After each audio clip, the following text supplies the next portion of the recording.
The Venetian Masquerade Affair, Chapter 1. The first breath of autumn in Venice carried a secret, a whispered promise of decay and transformation that coiled through the city's labyrinthine canals like a phantom lover. It was a cool, damp exhalation that kissed the ancient stone of palazzos, rustled the gilded leaves of the public gardens, and carried upon its faint breeze the myriad scents of a city both dying and being reborn. The salty tang of the lagoon, the rich, intoxicating aroma of espresso from a hidden cafe, the sweet, almost cloying perfume of late-blooming jasmine that spilled over a high wall, and beneath it all, the eternal, profound scent of water on stone, the lifeblood and the curse of La Serenissima. For Isabella Moretti, standing at the large, leaded glass window of her family's modest workshop, the change in the air was not merely meteorological, it was a summons. The Carnival season was approaching, that glorious, chaotic period where the strict, unyielding social hierarchy of the Republic dissolved into a glorious, anonymous dream, where a man could be a king and a king could be a fool, and where a woman, even a glassmaker's daughter, could, for a few precious weeks, be whoever she dared to imagine. Her father, Carlo, a bear of a man with forearms thickly corded from a lifetime of wrestling molten beauty from the furnace, was at his workbench, his brow furrowed in concentration as he applied a delicate trail of vitro filigrana asterisk to a nascent goblet, the hot glass glowing light-captured sunset in the dim light of the fornace. The Nasi commission must be finished by week's end, Isabella, he grumbled without looking up, his voice a low rumble that competed with the constant, gentle hiss of the glory hole. The Doge's ball waits for no one, not even for the best glassmaker on Murano. He said it not with pride, but with the weary acceptance of a man who knew his own worth yet chafed under the demands of his aristocratic patrons. Isabella turned from the window, the view of the mist-shrouded canal yielding to the familiar, cluttered warmth of the workshop. It will be, Papa. The stem assemblies are cooling in the annealing oven. The final polishing is all that remains. Her voice was calm, efficient, but her mind was far from the delicate choreography of production schedules and client demands.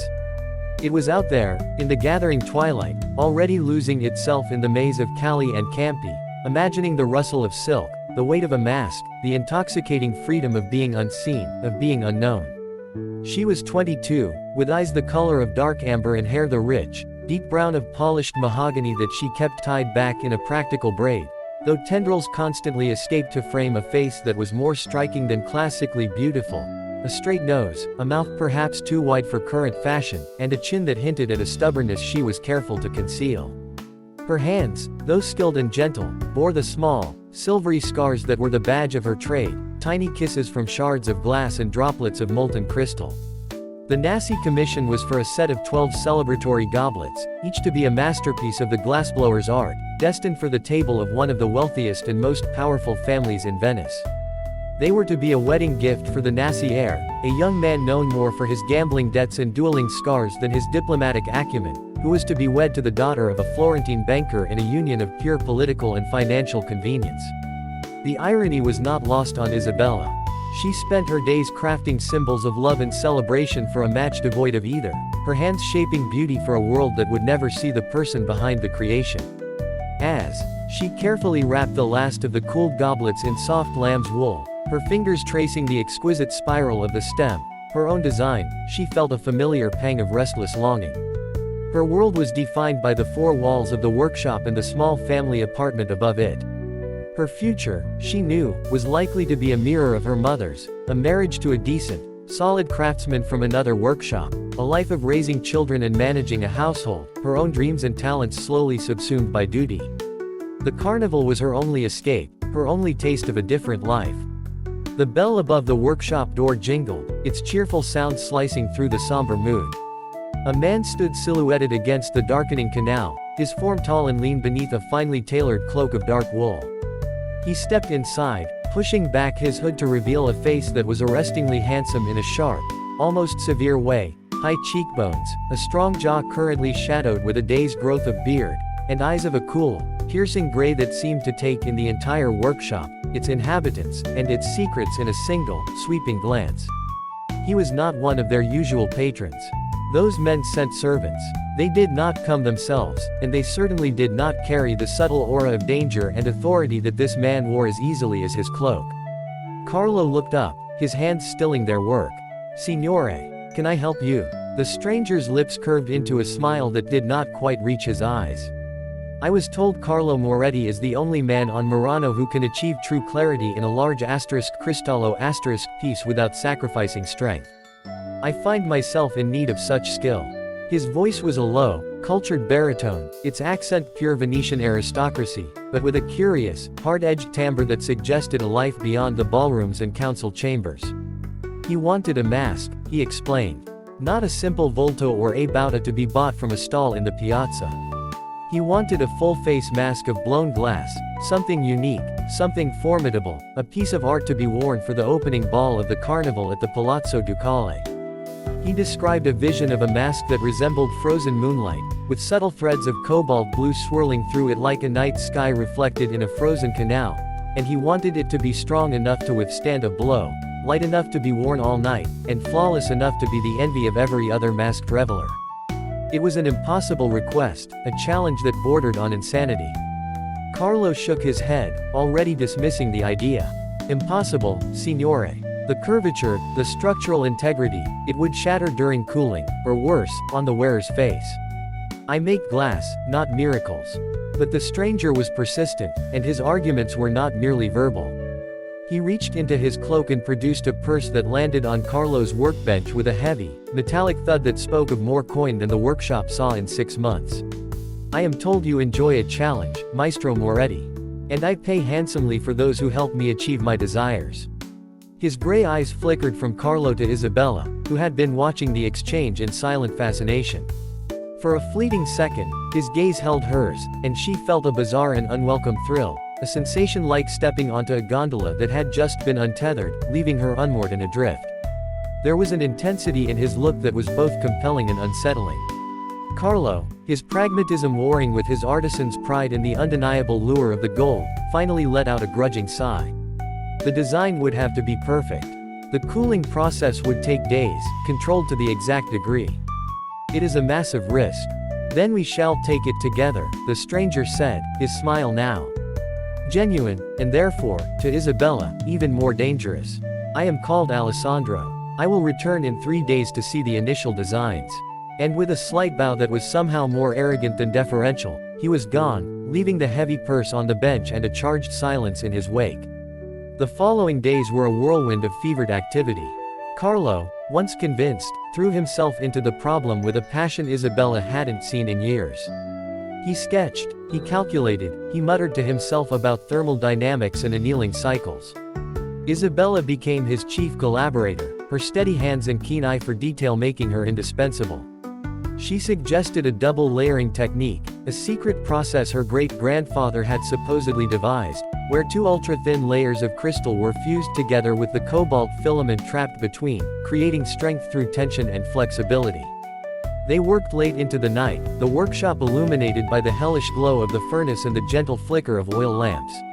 The outside world, with its autumnal chill and its whispers of Carnival, faded away. There was only the glass, the heat, and the shared, silent language of creation between father and daughter. It was during one of these late nights, as Isabella was meticulously drawing the final curvature templates, that her father looked up from his own calculations, his face smudged with soot and fatigue. This Alessandro, he began, his voice casual in a way that immediately struck Isabella as forced. He is not what he seems. A nobleman, certainly, by his speech and his coin. But there is a hardness to him. A purpose that goes beyond a simple mask for a ball. Isabella kept her eyes on her parchment, her hand steady as she traced a complex curve. What do you mean, Papa?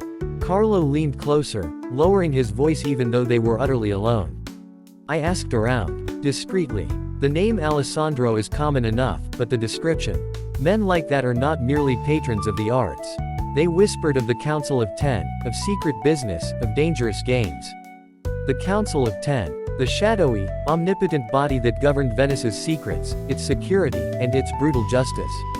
A shiver, completely unrelated to the chill night air, traced its way down Isabella's spine.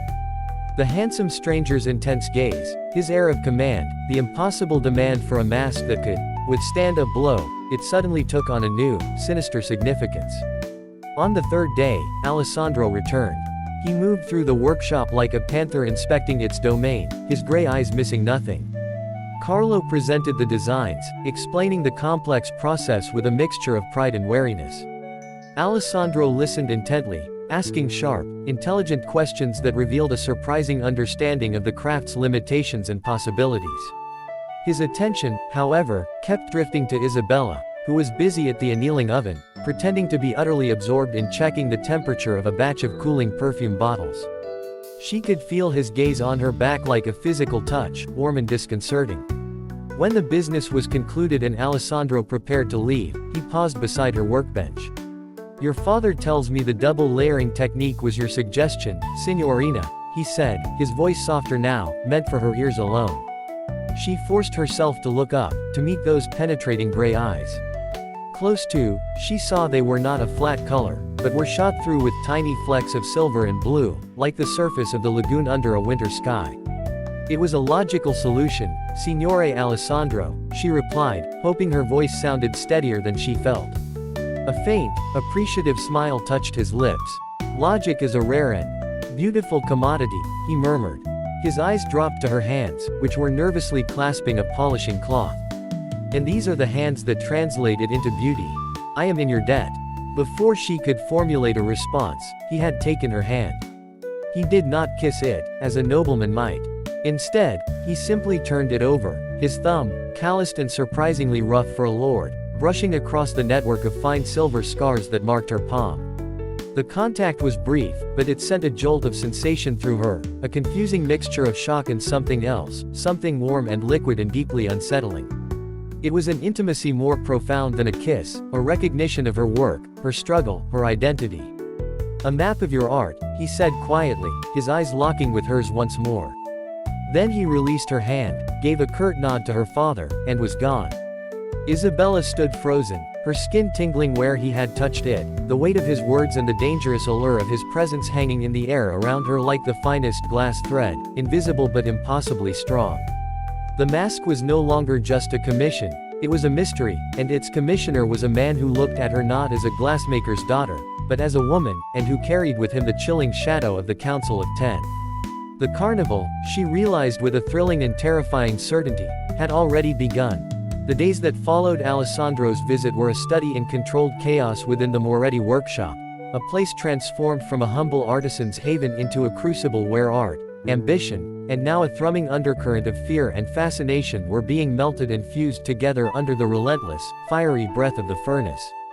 The immense commission for the Nasi family, which had once been their sole and overwhelming focus, was now relegated to the status of a mere distraction, a series of mechanical tasks that Isabella and her father performed with robotic efficiency, their minds and souls utterly consumed by the beautiful, dangerous ghost of the mask they had been commissioned to create for the enigmatic and intimidating Signore Alessandro. Carlo, ever the pragmatic craftsman, had thrown himself into the technical challenges with a grim determination, his brow permanently furrowed as he calculated thermal expansions and stress points, his massive hands, usually so sure and steady, now occasionally trembling with a nervous energy that frightened Isabella more than any shouted curse or thrown tool ever could. This silent, consuming anxiety was a foreign presence in their home, and she knew its name was the Council of Ten and the terrifying possibility that their patron was one of its shadowy, all-powerful agents. Isabella, for her part, found her own anxiety was inextricably tangled with a thrilling, shameful thread of excitement that she could not, and, in the dark of night, admitted she did not want to sever.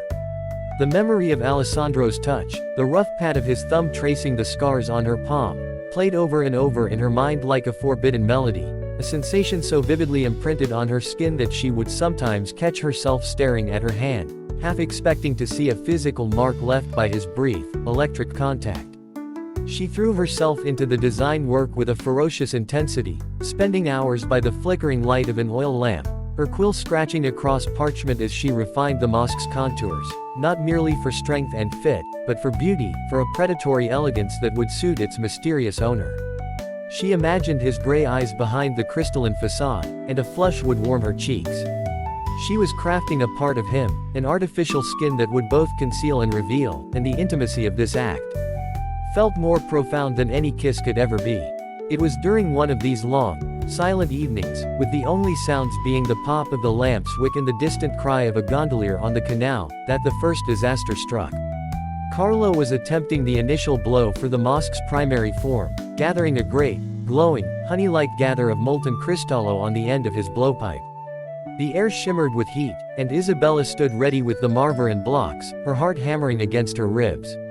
The first part of the process was delicate but familiar, and her father's movements were, for a moment, the graceful, powerful dance she had watched since childhood. He blew a steady breath into the pipe, and a perfect, glowing bubble began to form, a nascent world of potential trapped at the end of a steel rod.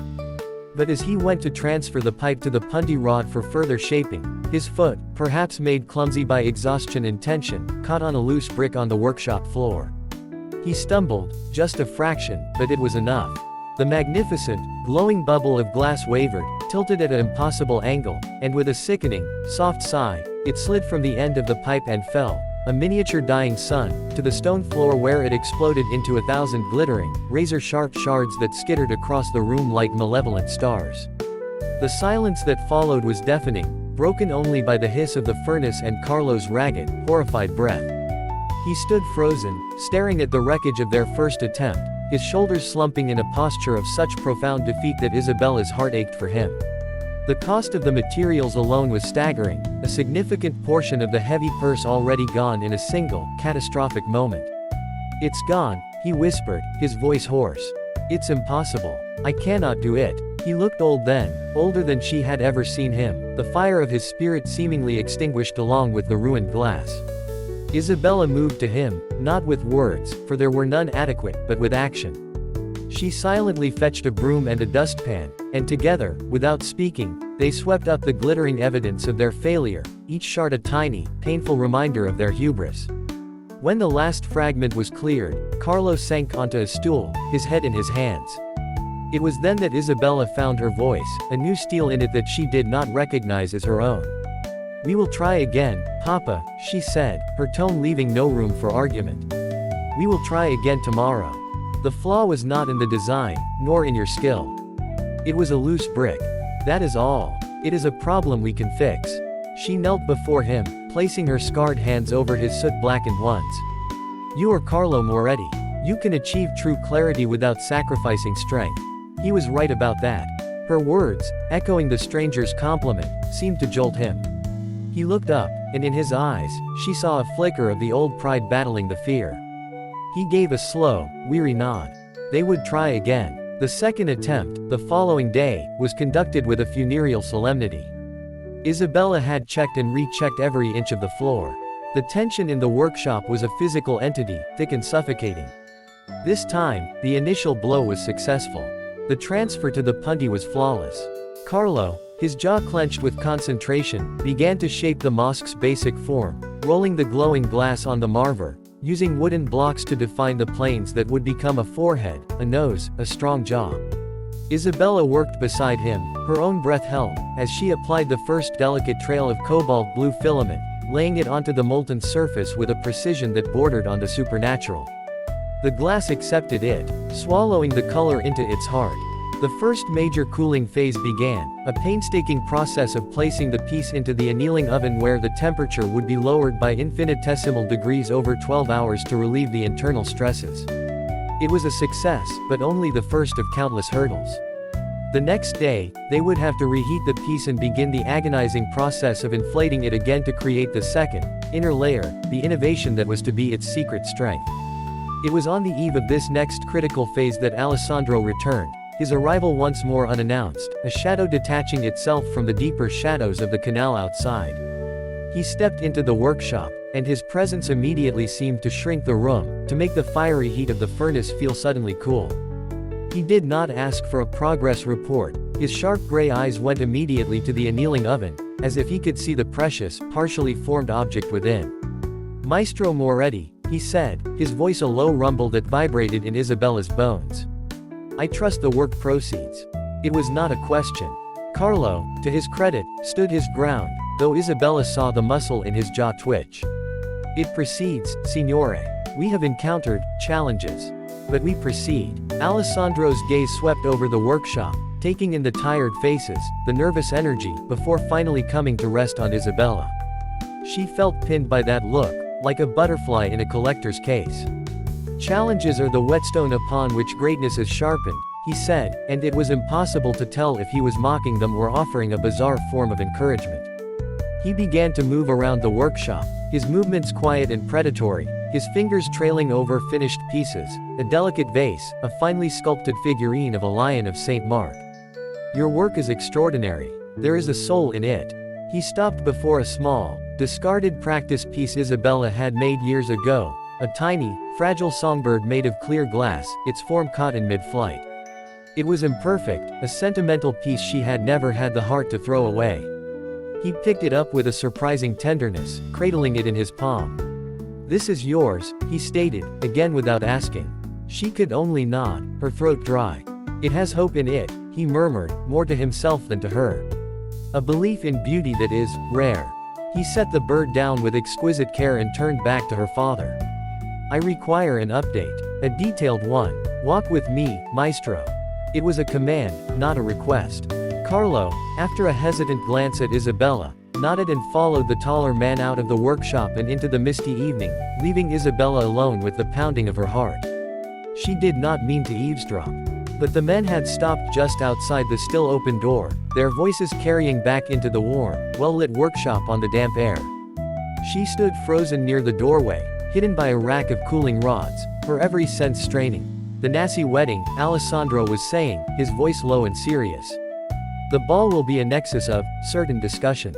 It is imperative my presence there is noted, but my identity remains my own. The mask is not a luxury. It is a necessity." Her father's reply was mumbled, anxious. "We are doing all we can, signore. But the piece is temperamental. The materials," Alessandro cut him off, his voice dropping even further, into a register that was cold and carried a palpable threat. "The materials were paid for. The time was allotted. I am not a patient man, Moretti. There are those I answer to who are even less so. The mask will be ready. Ensure that it is." There was a long pause, filled only by the sound of water lapping against the fondamenta. "And your daughter," Alessandro added, and Isabella's blood ran cold. "She is integral to the process." Carlo's response was immediate and defensive. "She is my assistant. A skilled hand. Nothing more." Alessandro's low chuckle held no warmth. "Do not insult my intelligence or her talent. I see her mind in the designs. I see her touch in the work. Keep her close, Moretti. Keep her safe. The world she is helping you create for me is a dangerous one." Before Carlo could respond, Isabella heard the sound of footsteps receding quickly down the cobbled lane. A moment later, her father re-entered the workshop, his face ashen. He looked at her, and she knew he knew she had heard everything. The unspoken words hung between them. Council of 10, necessity, dangerous, keep her safe. The mask was no longer just a commission or a mystery. It had become a prison, and the most dangerous thing of all was the terrifying, undeniable pull she felt towards its creator, a man who existed in shadows and spoke of danger with the casual air of one born to it. The Carnival's promise of freedom now felt like a grotesque joke. She was building her own gilded cage, one layer of molten glass at a time. The atmosphere in the Moretti workshop in the days following Alessandro's veiled threats was thick with an unspoken dread that was far heavier and more oppressive than the familiar Venetian humidity that beaded on the windows and dampened the brick walls. It was a palpable tension that coiled around father and daughter like a serpent, constricting their conversations to terse, practical exchanges about temperatures and timings. Their laughter, once a common sound amidst the hiss of steam and the crackle of the furnace, now entirely extinct, a forgotten luxury. Carlo moved through his tasks with a grim, silent efficiency, his eyes perpetually shadowed with a fear that went beyond the mere financial ruin of failing a commission. It was the primal fear of a father who had glimpsed the predator circling his child and felt his own powerlessness to stop it. Isabella, for her part, felt herself changing, hardening under the pressure like the very glass they were striving to create. The initial, thrilling flutter of attraction she had felt for Alessandro had been ruthlessly quashed by the cold reality of his words, yet it had not vanished entirely. Instead, it had mutated into something darker, more complex, a terrifying blend of fear, resentment, and a reluctant, furious fascination that she despised herself for but could not extinguish. She found herself studying the emerging mask with a new intensity, not as a mere object of art, but as a key to the man who had commissioned it. The design was strong, severe, beautiful in its clean, uncompromising lines, a face that would conceal everything and reveal nothing, just like its owner.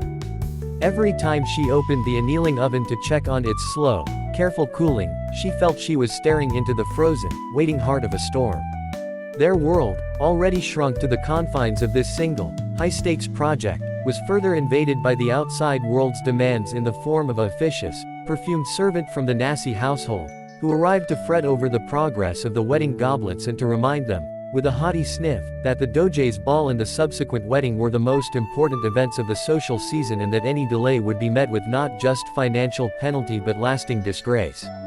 Carlo had to physically step away from the delicate process of reheating the mosque's outer shell to placate the man, leaving Isabella to monitor the critical temperature alone, her hands steady but her heart thundering as she held the punty rod, rotating it with an agonizing slowness, watching for the precise moment when the glass would soften enough for the next layer to be applied but not so much that the entire form would collapse into a molten heap.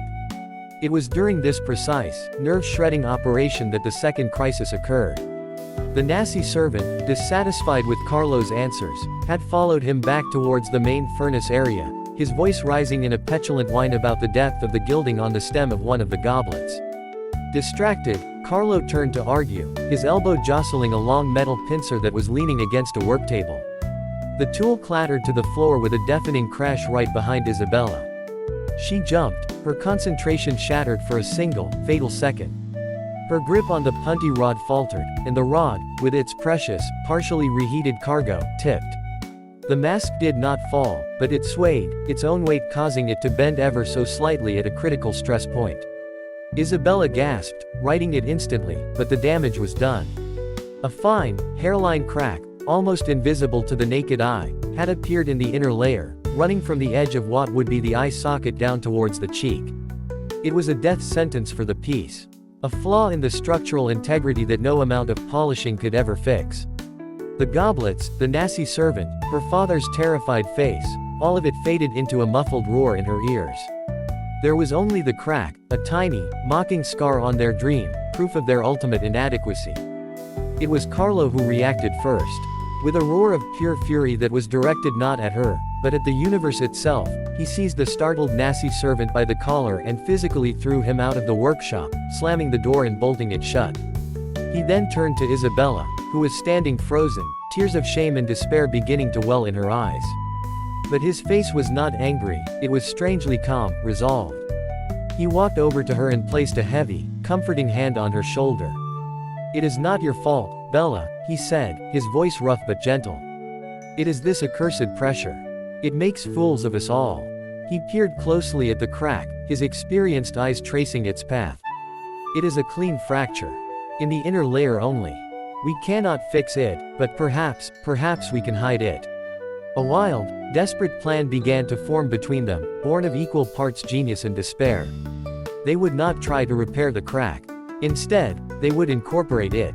Working with a speed and synchronicity that came from a lifetime of shared creation, they reheated the piece once more.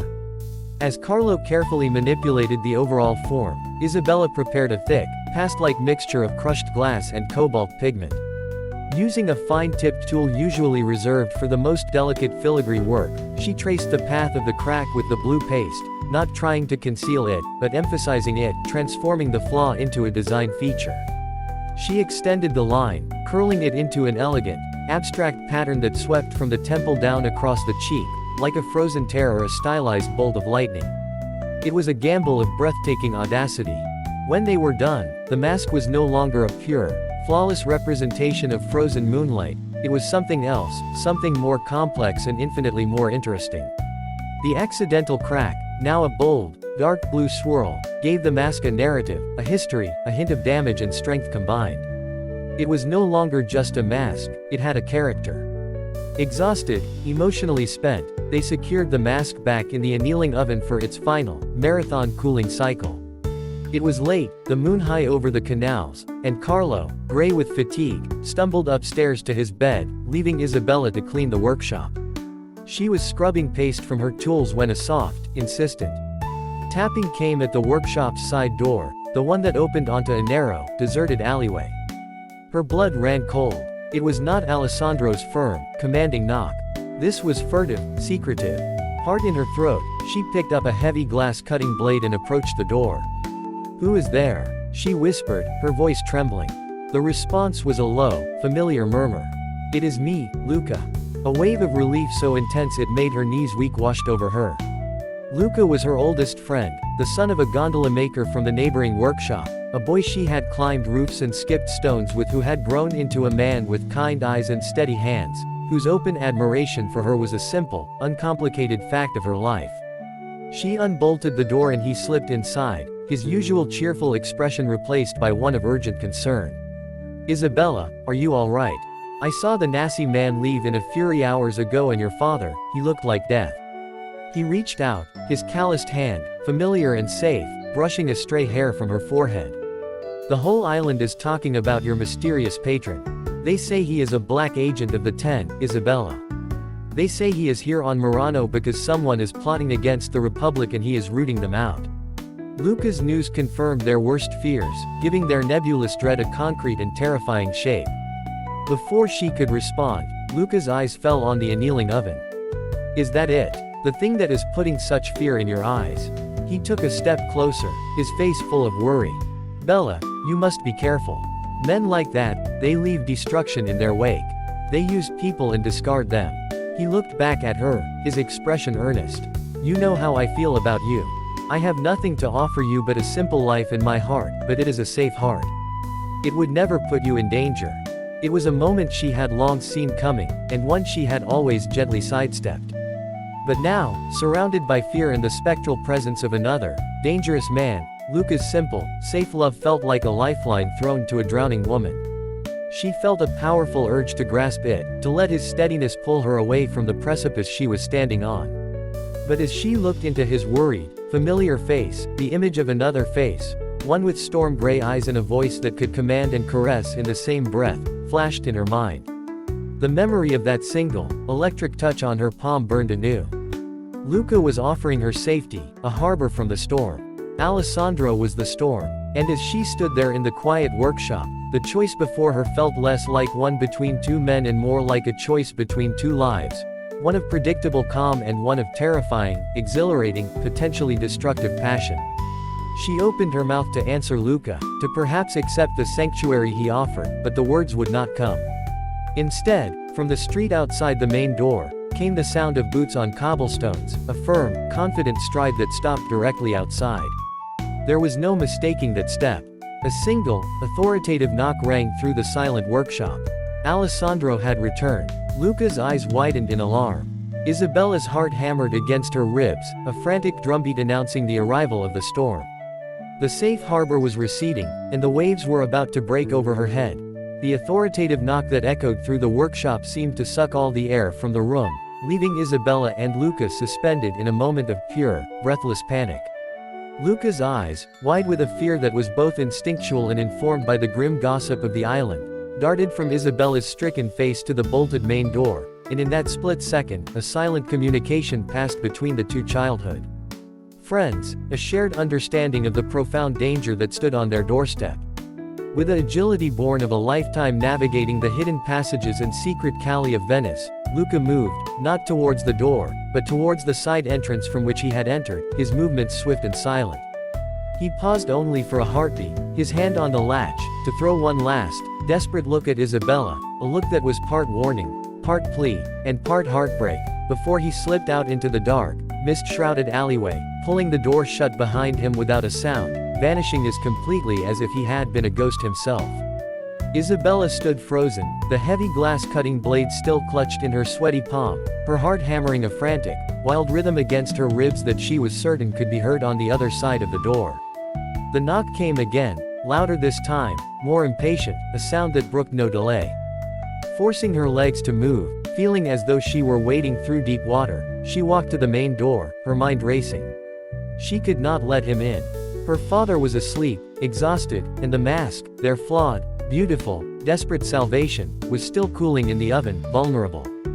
But to refuse entry to a man who was likely an agent of the Council of Ten was an unthinkable act of defiance that could see them all dragged to the Pazzi prison before dawn.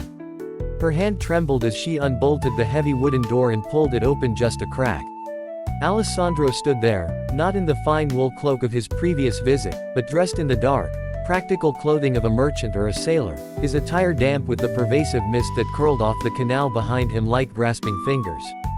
He looked different. The polished veneer of the nobleman was stripped away, replaced by a raw, restless energy that seemed to crackle around him. His gray eyes, usually so cool and assessing, burned with an intense light, and they immediately locked onto hers, seeing everything, her fear, her exhaustion, the lingering panic from Luca's visit, the blade still held white-knuckled at her side. He did not wait for an invitation, he simply pushed the door open wider and stepped inside, his presence immediately filling the workshop, making the space feel small and intimate and dangerously charged. "Where is your father?" he asked, his voice a low, urgent rasp that was somehow more intimidating than any shout. "Asleep," Isabella managed to reply, her own voice barely a whisper. "The work, it has been demanding." She willed herself to sound normal, to hide the terror that was screaming inside her. Alessandro's gaze swept the room, missing nothing, the discarded tools, the cold glory hole, the still glowing furnace, and finally, coming to rest on the annealing oven. He took a step towards it. "Is it done?"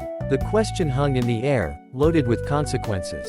Isabella's mind raced. To say yes would be to invite inspection, and the mask, though transformed, was still flawed. To say no would be to admit failure and invite his wrath. She chose a fragile truth. It is in the final cooling phase. It cannot be disturbed. Not for, perhaps another day. She moved instinctively, placing herself between him and the oven, a tiny, defiant figure protecting her creation.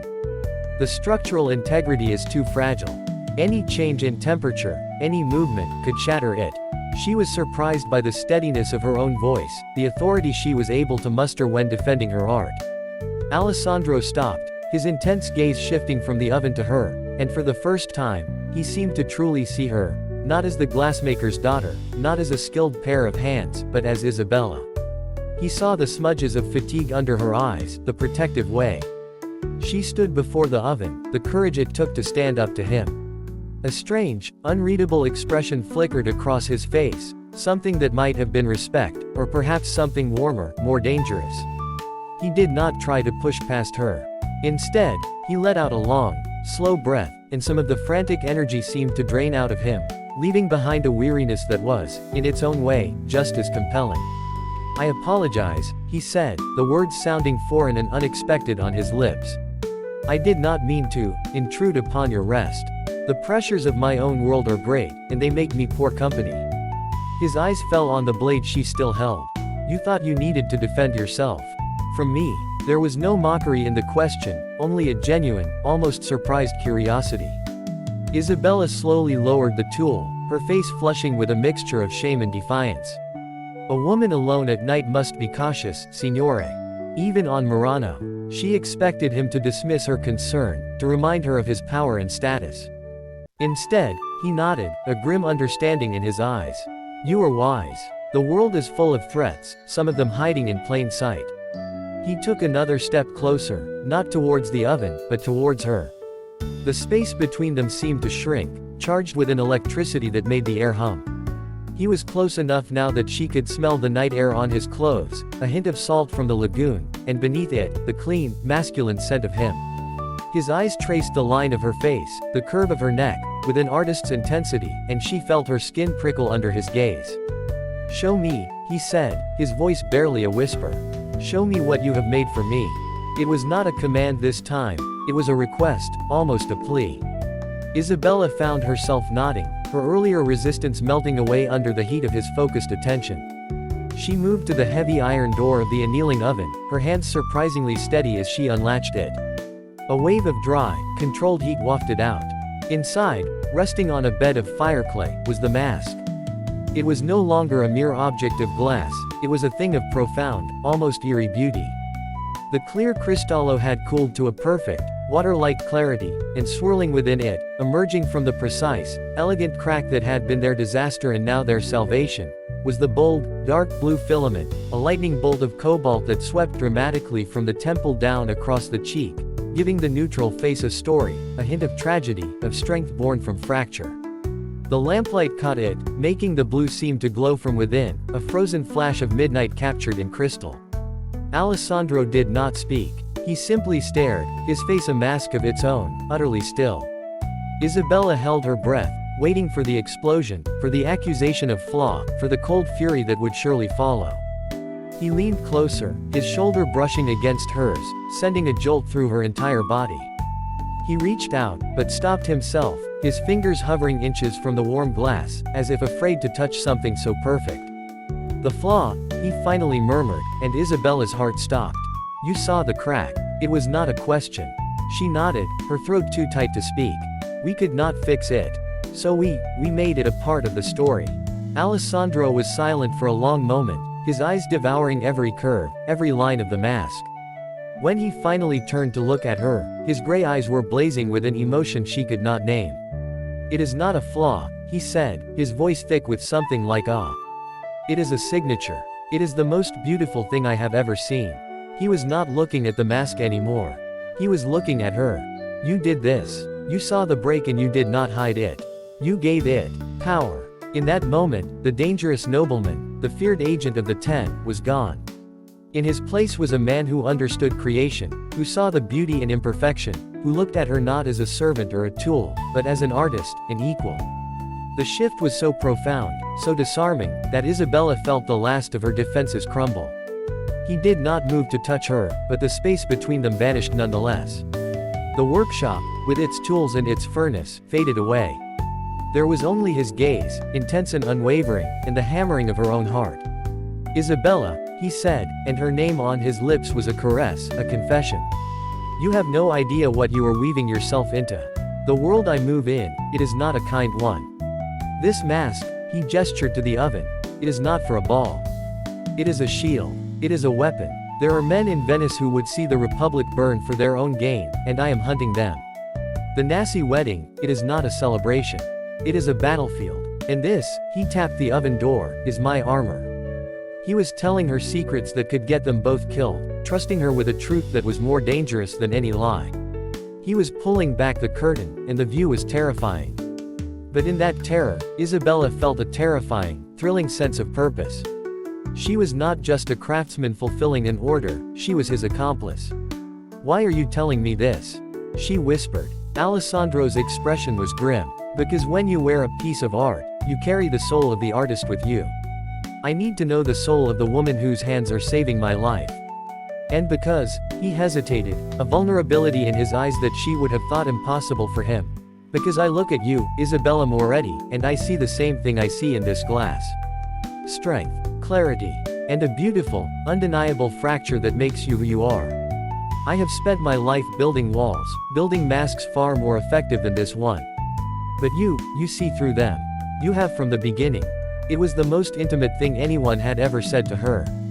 It was a recognition so profound it felt like he had reached into her chest and laid her own heart bare before her. She was falling into those storm-gray eyes, falling into the danger and the truth and the terrifying, exhilarating connection that arced between them. The world outside, with its rules and its dangers, ceased to exist. There was only this moment, this man, this confession hanging in the hot, still air of the workshop. He was the storm, and she was no longer on the shore. She was at its very center, and it was the most alive she had ever felt. The space between them in the warm, glass-littered workshop became a universe unto itself, charged with a tension so potent it felt like the air before a lightning strike, thick and heavy and shimmering with unspoken truths and dangerous possibilities. Alessandro's confession hung between them, a tangible thing, and in its wake, the very nature of their relationship had been irrevocably altered. He was no longer just the mysterious, intimidating patron and she the humble glassmaker's daughter. They were now co-conspirators bound by a shared secret that could mean death, their fates intertwined by the beautiful, flawed object cooling in the oven beside them.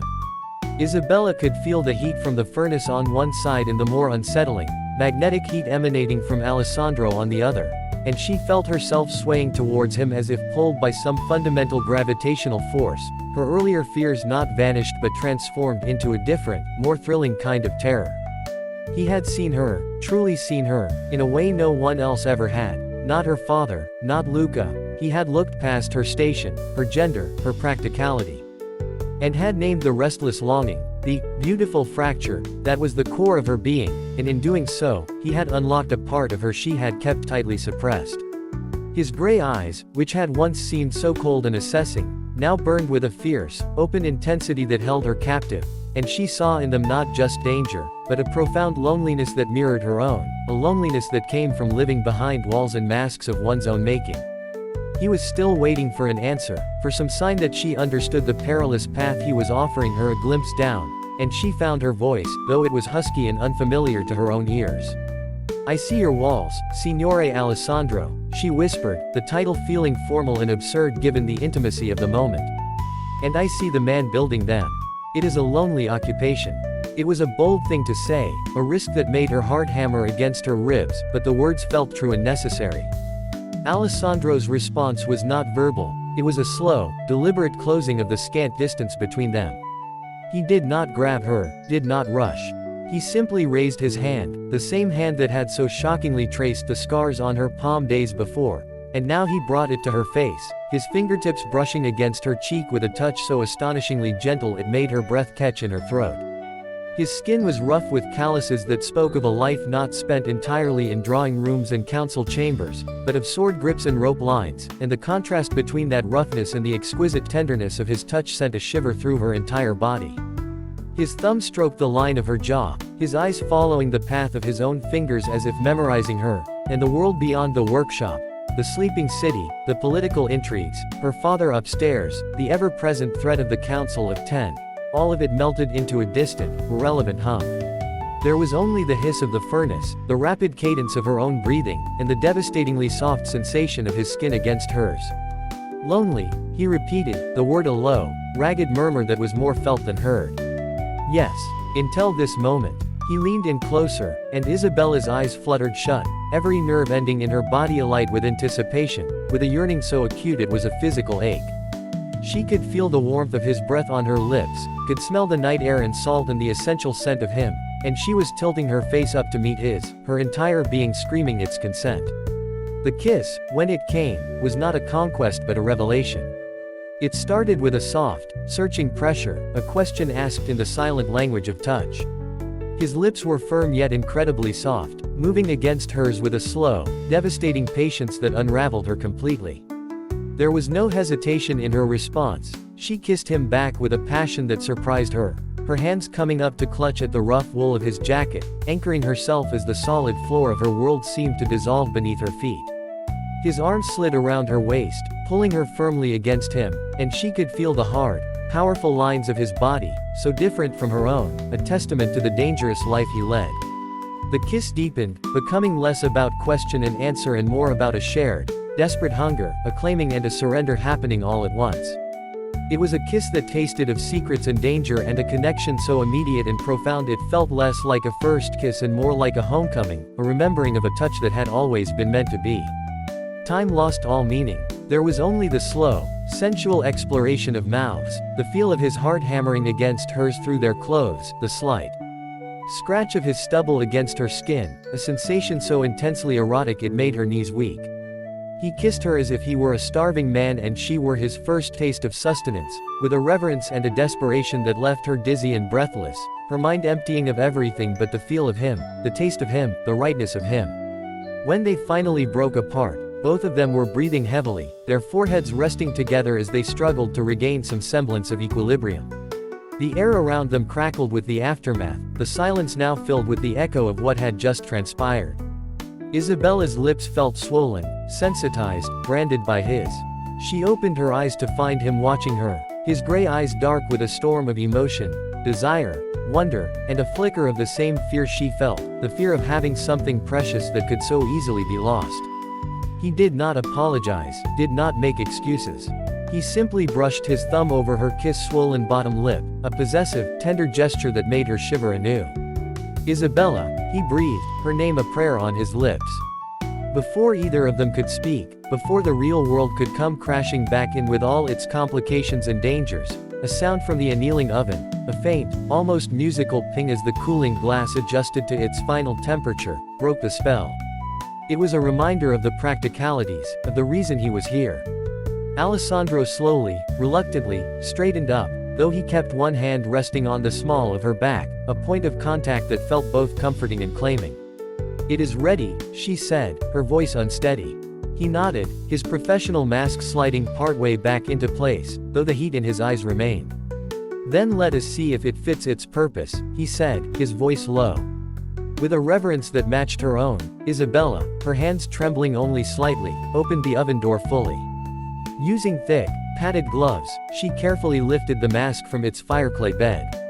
It was cool to the touch now, the glass having reached equilibrium with the room. It felt astonishingly light in her hands, a mere whisper against her gloves, and yet it possessed a solidity, a strength that was palpable. The cobalt swirl, their saved flaw, seemed to capture the lamplight and hold it deep within its core, a frozen flash of midnight blue. She turned and presented it to Alessandro. He took it from her, his fingers brushing against hers even through the fabric of the gloves, another tiny spark of connection. He studied it for a long moment, his expression unreadable, then, with a decisive movement, he raised it to his face and tied the black silk ribbons behind his head. The effect was instantaneous and utterly transformative. The man she had just kissed vanished. In his place stood a stranger, an enigmatic, formidable specter. The clear glass did not obscure his features but refracted them, made them ambiguous and distant. His gray eyes, seen through the crystalline plane, became the eyes of a statue, ancient and knowing. The bold blue slash across the cheek gave this new face a story, a hint of violence and drama.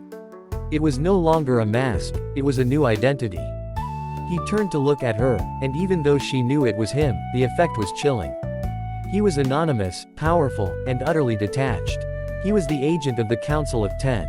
He was the storm made flesh. And Isabella felt a new, different kind of fear twist in her stomach, the fear of the woman who had kissed the man, realizing she may have just fallen in love with the mask. The chilling transformation wrought by the mask was so complete, so absolute, that Isabella took an involuntary step back, her hand flying to her mouth as if to physically capture the lingering sensation of his kiss, a kiss that now felt like a dream shared with a ghost, a memory that belonged to a man who no longer seemed to exist, replaced by this formidable, anonymous specter who stood before her radiating an aura of cold, impersonal power. The man who had looked at her with such raw vulnerability and burning desire was gone, concealed behind a facade of frozen moonlight and a slash of cobalt that now seemed less like an artistic flourish and more like a warning scar. The mask did not just hide Alessandro's features, it erased his humanity, refining him down to a single purpose, a weapon honed for a single, deadly night. He turned his head, and the lamplight glinted off the smooth, impenetrable surface where his eyes should be, and Isabella felt a shiver of primal fear that had nothing to do with the Council of Ten and everything to do with the terrifying realization that she might have given her heart to a man who, in his essence, was this unreadable, merciless instrument of the state. He seemed to sense her recoil, for he went utterly still, the masked face regarding her from across a space that now felt like a vast, uncrossable chasm. For a long, agonizing moment, there was only the sound of their breathing, hers shallow and rapid, his a steady, controlled rhythm behind the crystal wall. Then, with a movement that was both deliberate and strangely hesitant, he raised his hands and began to untie the silk ribbons. The act felt ritualistic, a dismantling of a barrier. He did not rip the mask off. He peeled it away from his face with a gentle care that spoke of his understanding of its value, both as a tool and as a piece of her soul. As it came away, the man she had kissed slowly re-emerged, his features seeming to swim back into focus from behind the distorting glass. His expression was grim, his eyes shadowed with a weight that the mask had momentarily allowed him to shed. He looked from the mask in his hands to her face, and he saw the fear she could not hide. "This is what I become," he said, his voice low and rough, devoid of its earlier tenderness. "This is the necessity. Do you understand now, Isabella? The man who kissed you, he is a luxury. A moment of stolen time. This," he held up the mask, the blue swirl catching the light, "is the reality. This is what keeps Venice safe. This is what keeps men like your father in their workshops, free to create their beauty without fear of the fire and the sword that others would bring to our lagoon." He was not apologizing, he was stating a brutal, unvarnished fact. He was showing her the true cost of his duty, and in doing so, he was offering her a choice, a final chance to step back from the precipice. Before she could find the words to respond, before she could even begin to process the devastating dichotomy he had presented her with, a noise from the staircase leading to their living quarters froze the blood in her veins. It was the creak of a floorboard, followed by the sound of a door being pushed open. Carlo stood on the bottom step, his large frame filling the doorway, his face a terrifying mask of its own.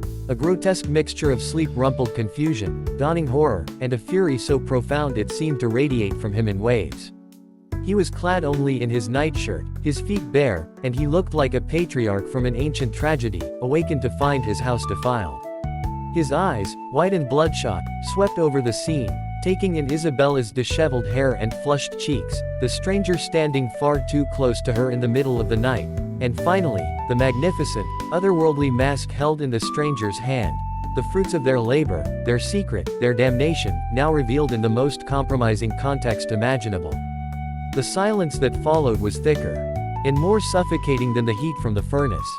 Carlo's gaze locked onto Alessandro, and the fear that Isabella knew lived constantly within him now transformed into something else, something protective and savage. "You," he breathed, the word a venomous accusation. "You bring your filth into my home. You touch my daughter." He took a step forward, his hands clenching into massive fists at his sides. "Get away from her. Take your cursed mask and get out." Alessandro did not flinch. He met Carlo's furious gaze with a chilling calm, his own body language shifting subtly from the lover back to the agent. He slowly, deliberately, placed the mask back into its protective bed of lamb's wool inside the open annealing oven, handling it with a reverence that seemed only to inflame Carlo further. "Maestro Moretti," Alessandro said, his voice a cool, neutral tone that was somehow more insulting than a shout. "The mask is complete. Your daughter's skill is exceptional. You should be proud." It was the worst possible thing he could have said. It sounded like a dismissal, a nobleman's casual praise to a servant, and it completely ignored the electric, intimate tension that hung in the air, the undeniable evidence of what he had been doing mere moments before. Carlo let out a sound that was half growl, half roar of pure anguish. "Proud," he thundered, taking another step forward. "You slink into my workshop in the dead of night, you compromise my child, you speak of pride. I will see you in the canals for this, you arrogant bastard." He lunged, not for Alessandro, but for a heavy steel blowpipe leaning against the workbench, hefting it like a club. Isabella screamed, "Papa, no," and threw herself between the two men, her arms spread wide. She faced her father, her heart breaking at the raw pain in his eyes. "Nothing happened, Papa. He came to see the mask. That is all." The lie tasted like ash on her tongue, but the truth would have killed her father on the spot. Carlo's eyes, wild with rage and betrayal, bored into hers. "Do you take me for a fool, girl? I have eyes. I see how you look at him. I see how he looks at you. He is not for you. He will use you and discard you, and when he is done, he will have the Council of 10 throw what is left of us into a damp cell to rot." His words were meant for her, but they were aimed like arrows at Alessandro. Over her shoulder, Isabella sensed more than saw Alessandro's reaction. The calm facade cracked for a fraction of a second, a flash of genuine anger in his eyes at the accusation, but when he spoke, his voice was like ice. "You will lower your weapon, Moretti. Now." The command was absolute, the voice of the state itself, and it carried a weight that momentarily stunned Carlo into stillness.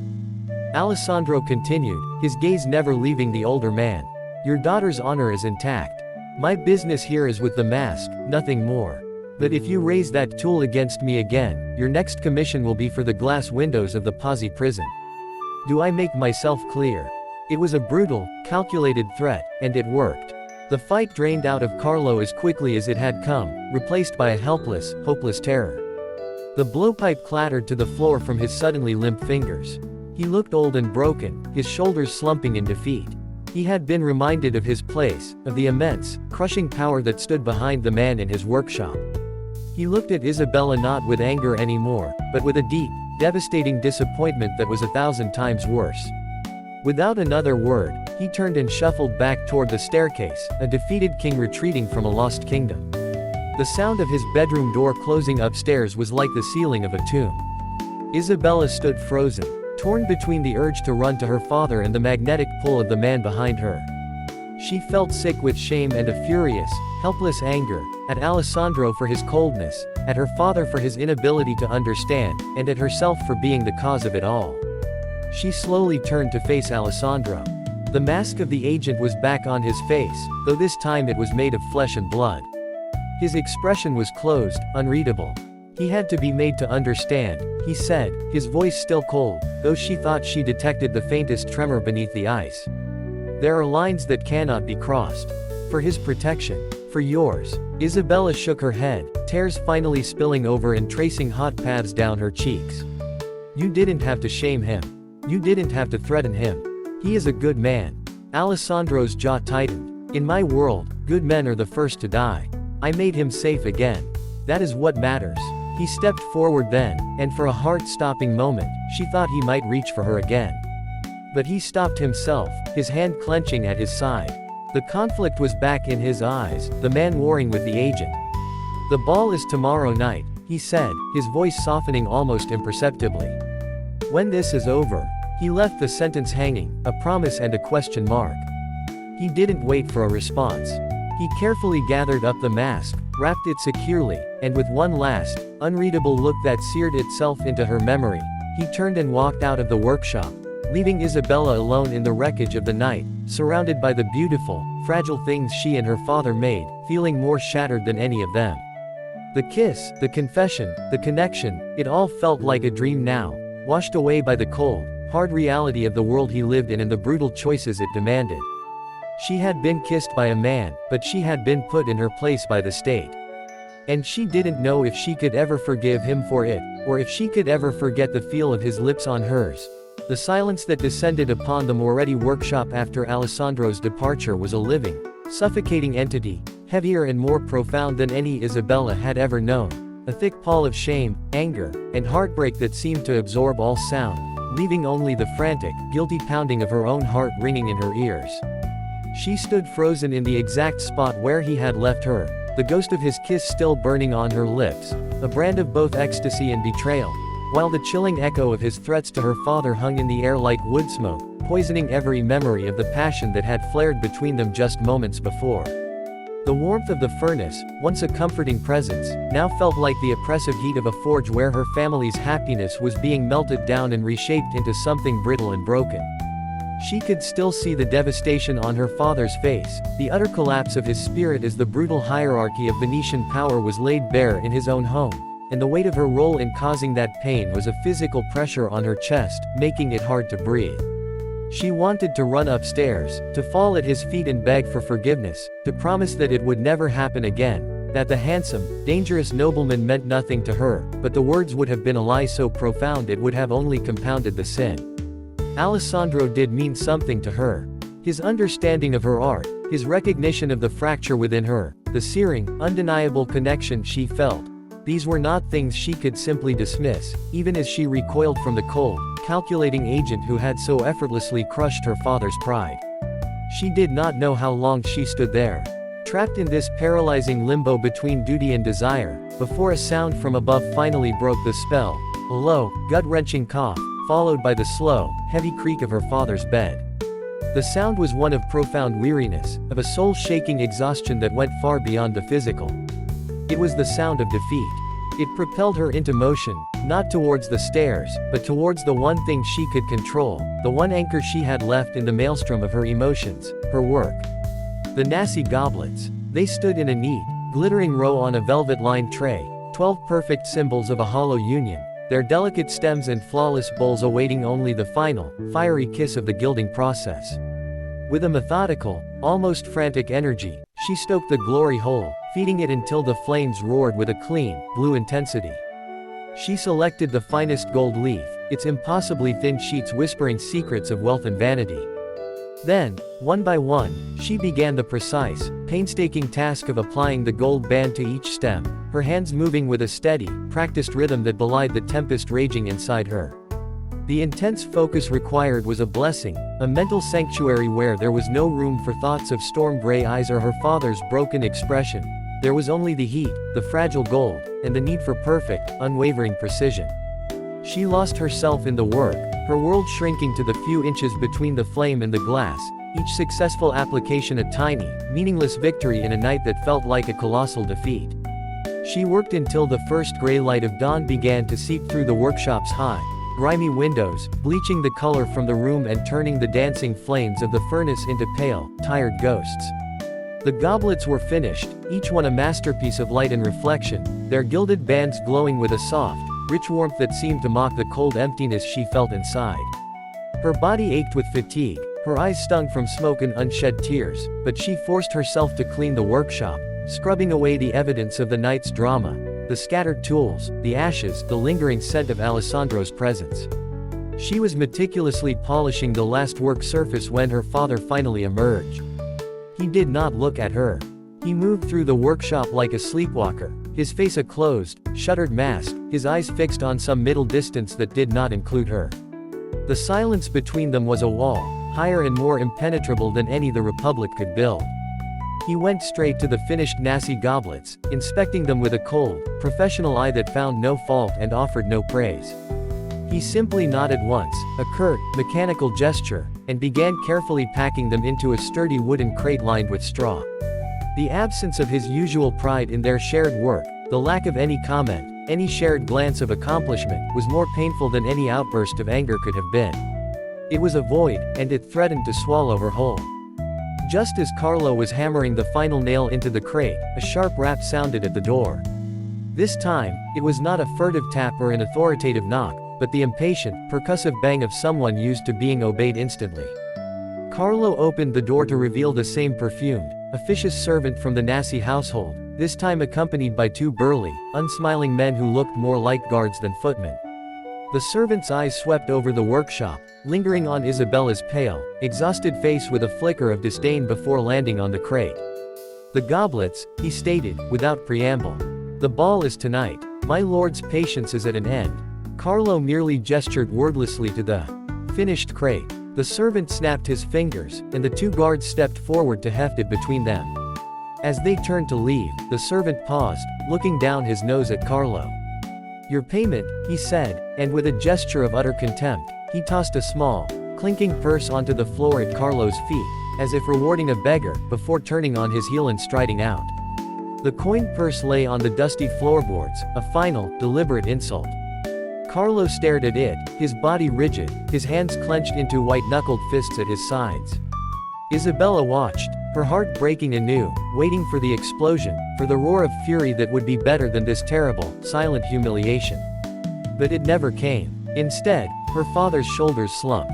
He bent down, slowly, painfully, as if every joint in his body ached, and picked up the purse. He weighed it in his palm for a moment, his face expressionless, then tucked it into his belt without a word. He did not look at her. He simply walked to the door leading upstairs, and as he opened it, he finally spoke, his voice flat and empty, devoid of all emotion. "It is done," he said, and it sounded like an epitaph for more than just the commission. The door closed behind him, leaving Isabella utterly alone in the silent, dawn-lit workshop, surrounded by the beautiful, empty things they had made, the taste of ash and regret thick in her mouth. The fight was gone from him, extinguished by the twin assaults of a nobleman's threat and a servant's contempt, and she knew, with a chilling certainty, that a part of her father had broken last night in a way that could never be mended, not even by the most skilled hands. And she was to blame. The knowledge was a stone in her gut. The carnival began tonight, but for Isabella, the music had already died, and the only mask she wanted to wear was one that could hide her own crushing guilt. The day passed in a fog of suffocating silence, each hour stretching into an eternity of unspoken recriminations and a grief so profound it had no sound. Isabella moved through the tasks of closing the workshop like an automaton, her body performing the familiar rituals, dousing the furnace, banking the fires, tidying the tools, while her mind remained trapped in the devastating loop of the previous night, reliving the searing heat of Alessandro's kiss followed by the ice-cold brutality of his threat and the soul-crushing collapse of her father's spirit. The workshop, once her sanctuary, her place of creation and partnership, now felt like a mausoleum, every corner haunted by the ghost of what had been broken there. Carlo remained upstairs, and the absolute quiet from above was more terrifying than any outburst. It was the sound of a spirit extinguished, of a proud man who had been shown his place in the world with ruthless clarity and had accepted it with a resignation that was its own form of death. Isabella wanted to scream, to break something, to shatter the oppressive quiet that was smothering them both, but she did not. She simply worked, because work was the only language they had left, the only thing that had not yet been poisoned. As the afternoon sun began to wane, casting long, melancholy shadows through the leaded glass windows, the silence was finally broken by the sound of her father descending the stairs. He was dressed in his one good suit of clothes, the fabric slightly too tight across his shoulders, his hair damp and combed back from his face. He looked like a man preparing for his own funeral. His eyes, when they finally met hers, were not angry or sad. They were empty, hollowed out, and that was infinitely worse. "The ball is tonight," he stated, his voice a flat, toneless thing. "We will go. We will deliver the final piece and be done with it." Isabella stared at him, stunned. "Go. Papa, we cannot go to the Palazzo Ducale. We are not invited. We are craftspeople. They will never let us in." A ghost of his old stubbornness flickered in his eyes. "He will let us in," Carlos said, and the "he" hung between them, laden with all the fear and loathing it contained. "He said the mask was for the ball. We will deliver it to him there. I will see this through to its end, and then it will be finished. We will be finished with him." Isabella understood then. This was not about delivering a commission, it was a statement, a final act of defiance from a man who had nothing left to lose. He needed to walk into that lion's den, to look the beast in the eye one last time, and to walk away on his own terms. It was a dangerous, foolish, and utterly necessary pilgrimage for his pride. She simply nodded, her own heart thundering at the thought of seeing Alessandro again in that world of glittering masks and hidden daggers, of being an unmasked observer in a sea of deception. An hour later, they were a pair of stark, sober figures amidst the riotous, colorful chaos that had erupted across Venice. The city had surrendered completely to the madness of Carnival. The canals were choked with gondolas packed with laughing, shrieking revelers in elaborate costumes, their masks ranging from simple bauta to grotesque, bird-like Medico della Peste heads. The Calle and Campi were teeming with a joyous, chaotic mob, nobles and beggars, merchants and thieves, all anonymous behind their masks, all united in the pursuit of pleasure and forgetting. The air throbbed with music from 100 different sources, the lively strains of a fiddle from a passing boat, the rhythmic beat of a drum from a crowded square, the soaring voice of an opera singer drifting from an open palazzo window. It was a sensory overload, a beautiful, frantic dream from which there seemed no waking. Clutching the wooden box containing the mask as if it were a holy relic, Isabella stuck close to her father's side as he pushed their way through the throng towards the Piazza San Marco, his face set in a grim mask of its own, utterly immune to the revelry around them. He was a man on a grim mission, and the laughter and music seemed to slide off him like water off oilcloth. The Piazza San Marco was the dazzling, beating heart of the carnival. 1,000 torches and lanterns blazed, turning the night to day, their light reflecting off the golden mosaics of the basilica and the shimmering costumes of the crowd. The air was thick with the smell of fried sweets, wine, perfume, and the faint, animal scent of humanity pressed too close together. At the far end, the Palazzo Ducale rose like a fantastic wedding cake of white stone and pink marble, its windows blazing with light, its own private army of guards in brilliant uniforms holding back the masses from the grand staircase where the elite of Venice were making their entrance. This was the impenetrable border between their world and his. Carlo did not hesitate. He marched straight towards the guards, his head held high, the box containing the mask held before him like a shield. "We are here to see Signore Alessandro," he announced, his voice cutting through the din. "We have a delivery for him." The guard looked them up and down, taking in their simple, unmasked faces, their workman's clothing, and his lip curled in disdain. "The ball is for invited guests only. Servants use the rear entrance." Carlo's jaw tightened. "We are not servants. We are the artisans who made this." He opened the box a fraction, and the guard's eyes widened slightly as the torchlight caught the edge of the crystalline mask within, its otherworldly beauty unmistakably valuable. He exchanged a look with another guard, then nodded curtly. "Wait here." He disappeared inside the palace. They stood there for what felt like an eternity, two unmasked islands in a swirling sea of silk, velvet, and deception.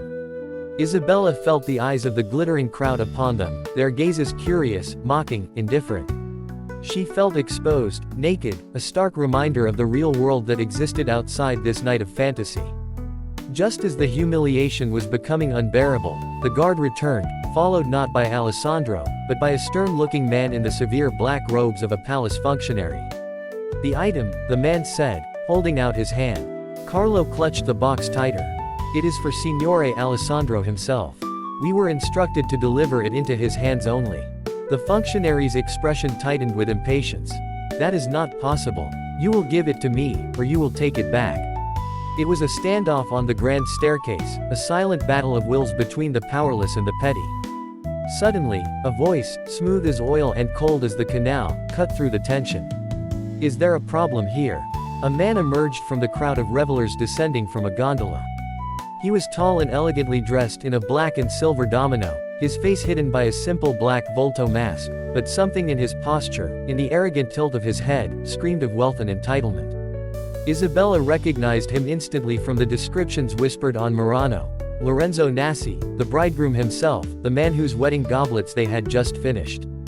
He looked from the functionary to Carlo and Isabella, his eyes, visible through the mask, narrowing with bored curiosity. The functionary bowed slightly. "My apologies, Signore Nassi. These people insist on delivering an item directly to one of your guests. They refuse to relinquish it to the staff." Nassi's gaze swept over them, lingering on Isabella with an appraisal that made her skin crawl. "And what item is so precious that it requires such a breach of protocol?" he asked, his voice laced with a mocking amusement. Carlo, his pride bristling, opened the box fully. The mask lay within, nestled in its bed of dark velvet, the crystalline planes and the bold blue swirl seeming to capture all the torchlight in the piazza and hold it captive. A murmur went through the nearest revelers. Nassi's bored expression vanished, replaced by a look of genuine, avaricious astonishment. "Dio mio," he breathed. He reached out, as if to touch it, but Carlo snapped the lid shut. "A commission for Signore Alessandro," Carlo said, his voice firm. Nassi's eyes flickered from the box to Carlo's face, and a slow, calculating smile spread beneath his mask. "Alessandro," he repeated, and the name sounded different on his lips, laden with a meaning Isabella couldn't decipher. "Of course. How interesting." He turned to the functionary. "Let them through. I will vouch for them." The functionary, startled but obedient, bowed and stepped aside. Nassi gestured for them to follow him up the grand staircase. "Come," he said, his tone now oddly congenial. "Let us find your mysterious patron together. I am most curious to see his face when he receives such a passionate gift." He said the word, passionate, with a peculiar emphasis, his eyes flicking to Isabella once more, and a fresh wave of dread washed over her. They were inside the lion's den, but they were now being led by a different, and perhaps even more dangerous, predator. The music from the ballroom swelled, a sweeping, beautiful wave of sound, as they crossed the threshold into the glittering, gilded heart of the Venetian Empire. The ballroom of the Palazzo Ducale was a vision of such overwhelming, gilded splendor that it momentarily stole the very breath from Isabella's lungs, a dizzying, disorienting spectacle that made the crowded, chaotic piazza outside seem like a quaint village square by comparison. They had stepped through the ornate doors and into another world, a world of blinding, reflected light and a cacophony of music and laughter that seemed to rise to the heavens themselves, echoing off ceilings painted with frolicking gods and walls sheathed in gold leaf. 1,000 candles blazed in immense crystal chandeliers, their light sparkling off the jewels adorning the throats and wrists of the women and flashing from the hilts of the men's dress swords. The air was a thick, intoxicating perfume of expensive wine, melting wax, rare blossoms, and the musky scent of hundreds of bodies moving in the heat of the dance. And everywhere, were the masks. A fantastical bestiary of human fantasy and hidden intentions swirled around them. Faces of glittering gold and silver, beaked plague doctor masks that seemed to sniff out corruption, delicate half-masks of lace and feathers that hinted at coquetry and mystery, and the stark, anonymous white of the bauta that rendered its wearer a blank slate, a ghost in the revelry. Isabella and her father, in their simple, unmasked clothing, were like two stark, black and white etchings that had stumbled into a riotous oil painting. They did not belong here, and the disdainful, curious glances thrown their way from behind silken sequins made that abundantly clear. Lorenzo Nassi, their unlikely and unnerving guide, seemed to relish their discomfort. He moved through the throng with an indolent, predatory grace, people parting before him with a mixture of respect and fear, his black and silver domino making him look like an elegant shark gliding through a school of brightly colored fish. He led them not to the center of the dance floor, but along the periphery of the room, towards a slightly raised dais where less energetic couples conversed and where the political and social elite of Venice gathered to observe the spectacle they ruled over. "Your patron is a man of particular tastes," Nasi said over his shoulder, his voice a silken murmur that was barely audible over the swell of the orchestra. "He prefers the shadows to the spotlight, even on a night such as this. A curious trait for a man of his aspirations." The comment was loaded with implication, and Isabella felt a fresh coil of anxiety tighten in her stomach. They were getting closer to Alessandro, and with every step, the memory of their last encounter, the kiss, the threat, her father's humiliation, flashed in her mind with painful clarity. What would he do when he saw them here? Would he be angry? Would he be cold? Would he, for one unguarded moment, look at her with the same raw hunger he had in the workshop? They found him standing near a colossal marble column, partially obscured from the main floor's view. He was not yet masked. He was deep in conversation with an older, severe-looking man whose robes and gold chain of office marked him as a member of the Doge's inner circle, a procurator of St. Mark. Alessandro was listening intently, his profile sharp and focused, every line of his body radiating a contained power and an intelligence that made the foppish nobles on the dance floor seem like children playing dress-up. He was dressed not in the flamboyant silks and velvets of the other revelers, but in a severe, impeccably tailored doublet and hose of darkest midnight blue, a color so deep it was almost black, against which the stark white of his shirt collar gleamed. He was a blade amidst a pile of plush cushions, honed, dangerous, and utterly essential. He hadn't seen them yet. Nasi paused a few feet away, a malicious smile playing about his lips beneath his mask. He made no move to announce them, clearly intending to enjoy the scene of their interruption. It was Carlo who broke the moment. He stepped forward, his workman's boots sounding harshly on the polished marble floor, and he said, his voice louder and more forceful than it had been all night, "Signore Alessandro. We have your commission." The effect was instantaneous. Alessandro's head snapped around, his conversation forgotten. His eyes, those storm-gray eyes, found Carlo first, and in them flashed a flicker of surprise that was quickly masked by icy displeasure. Then his gaze swept past her father and landed on Isabella. The world seemed to slow, the music fading to a distant hum. His eyes widened almost imperceptibly, and for a heartbeat, just a single, fleeting heartbeat, she saw it all. The shock, the memory of their kiss, a jolt of what looked like pure, unadulterated fear for her safety in this den of wolves, and a fierce, protective possessiveness that made her knees feel weak. It was all there, a lightning-fast panorama of the man behind the agent, and it was meant only for her.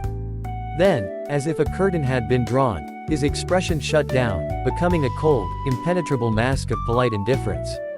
He excused himself from the procurator with a slight bow and turned to face them fully. "Maestro Moretti," he said, his voice a cool, neutral tone that gave nothing away. "This is an unexpected surprise." Lorenzo Nasi chose that moment to slither forward, his smile widening. "I found these delightful creatures being manhandled by your staff at the door, Alessandro. They were most insistent on delivering this personally into your hands. I simply had to see what was so important." He gestured flamboyantly towards the box Carlo still clutched. "Won't you share it with the rest of the class? The anticipation is killing me." Alessandro's jaw tightened almost imperceptibly. He looked from Nasi's mocking face to Carlo's defiant one, and then his eyes briefly met Isabella's again, a silent apology and a warning flashing within them. He had no choice. To refuse would only heighten Nasi's interest and cause more of a scene. "Of course," he said, his voice smooth. "A mere trifle for the evening's festivities." He held out his hands. Carlo, after a moment's hesitation that spoke volumes, placed the wooden box into them. Every eye in their immediate vicinity was now upon them, drawn by Nasi's theatrics. With a deliberate slowness that was itself a performance, Alessandro lifted the lid. The mask lay within, and as the candlelight from the nearby sconces caught it, a collective, soft gasp went through the small gathered crowd. It was utterly unique, a masterpiece of art and engineering that made the other masks in the room look like gaudy trinkets. The perfect clarity of the cristallo, the dramatic, elegant sweep of the cobalt blue flaw, it was breathtaking. Alessandro lifted it from its velvet bed. He did not look at it. His eyes were fixed on Lorenzo Nasi, and in them was a challenge, a silent dare.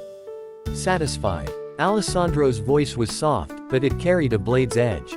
Nassi's amused expression had faltered, replaced by a look of genuine, covetous astonishment that quickly curdled into something uglier, something more calculating.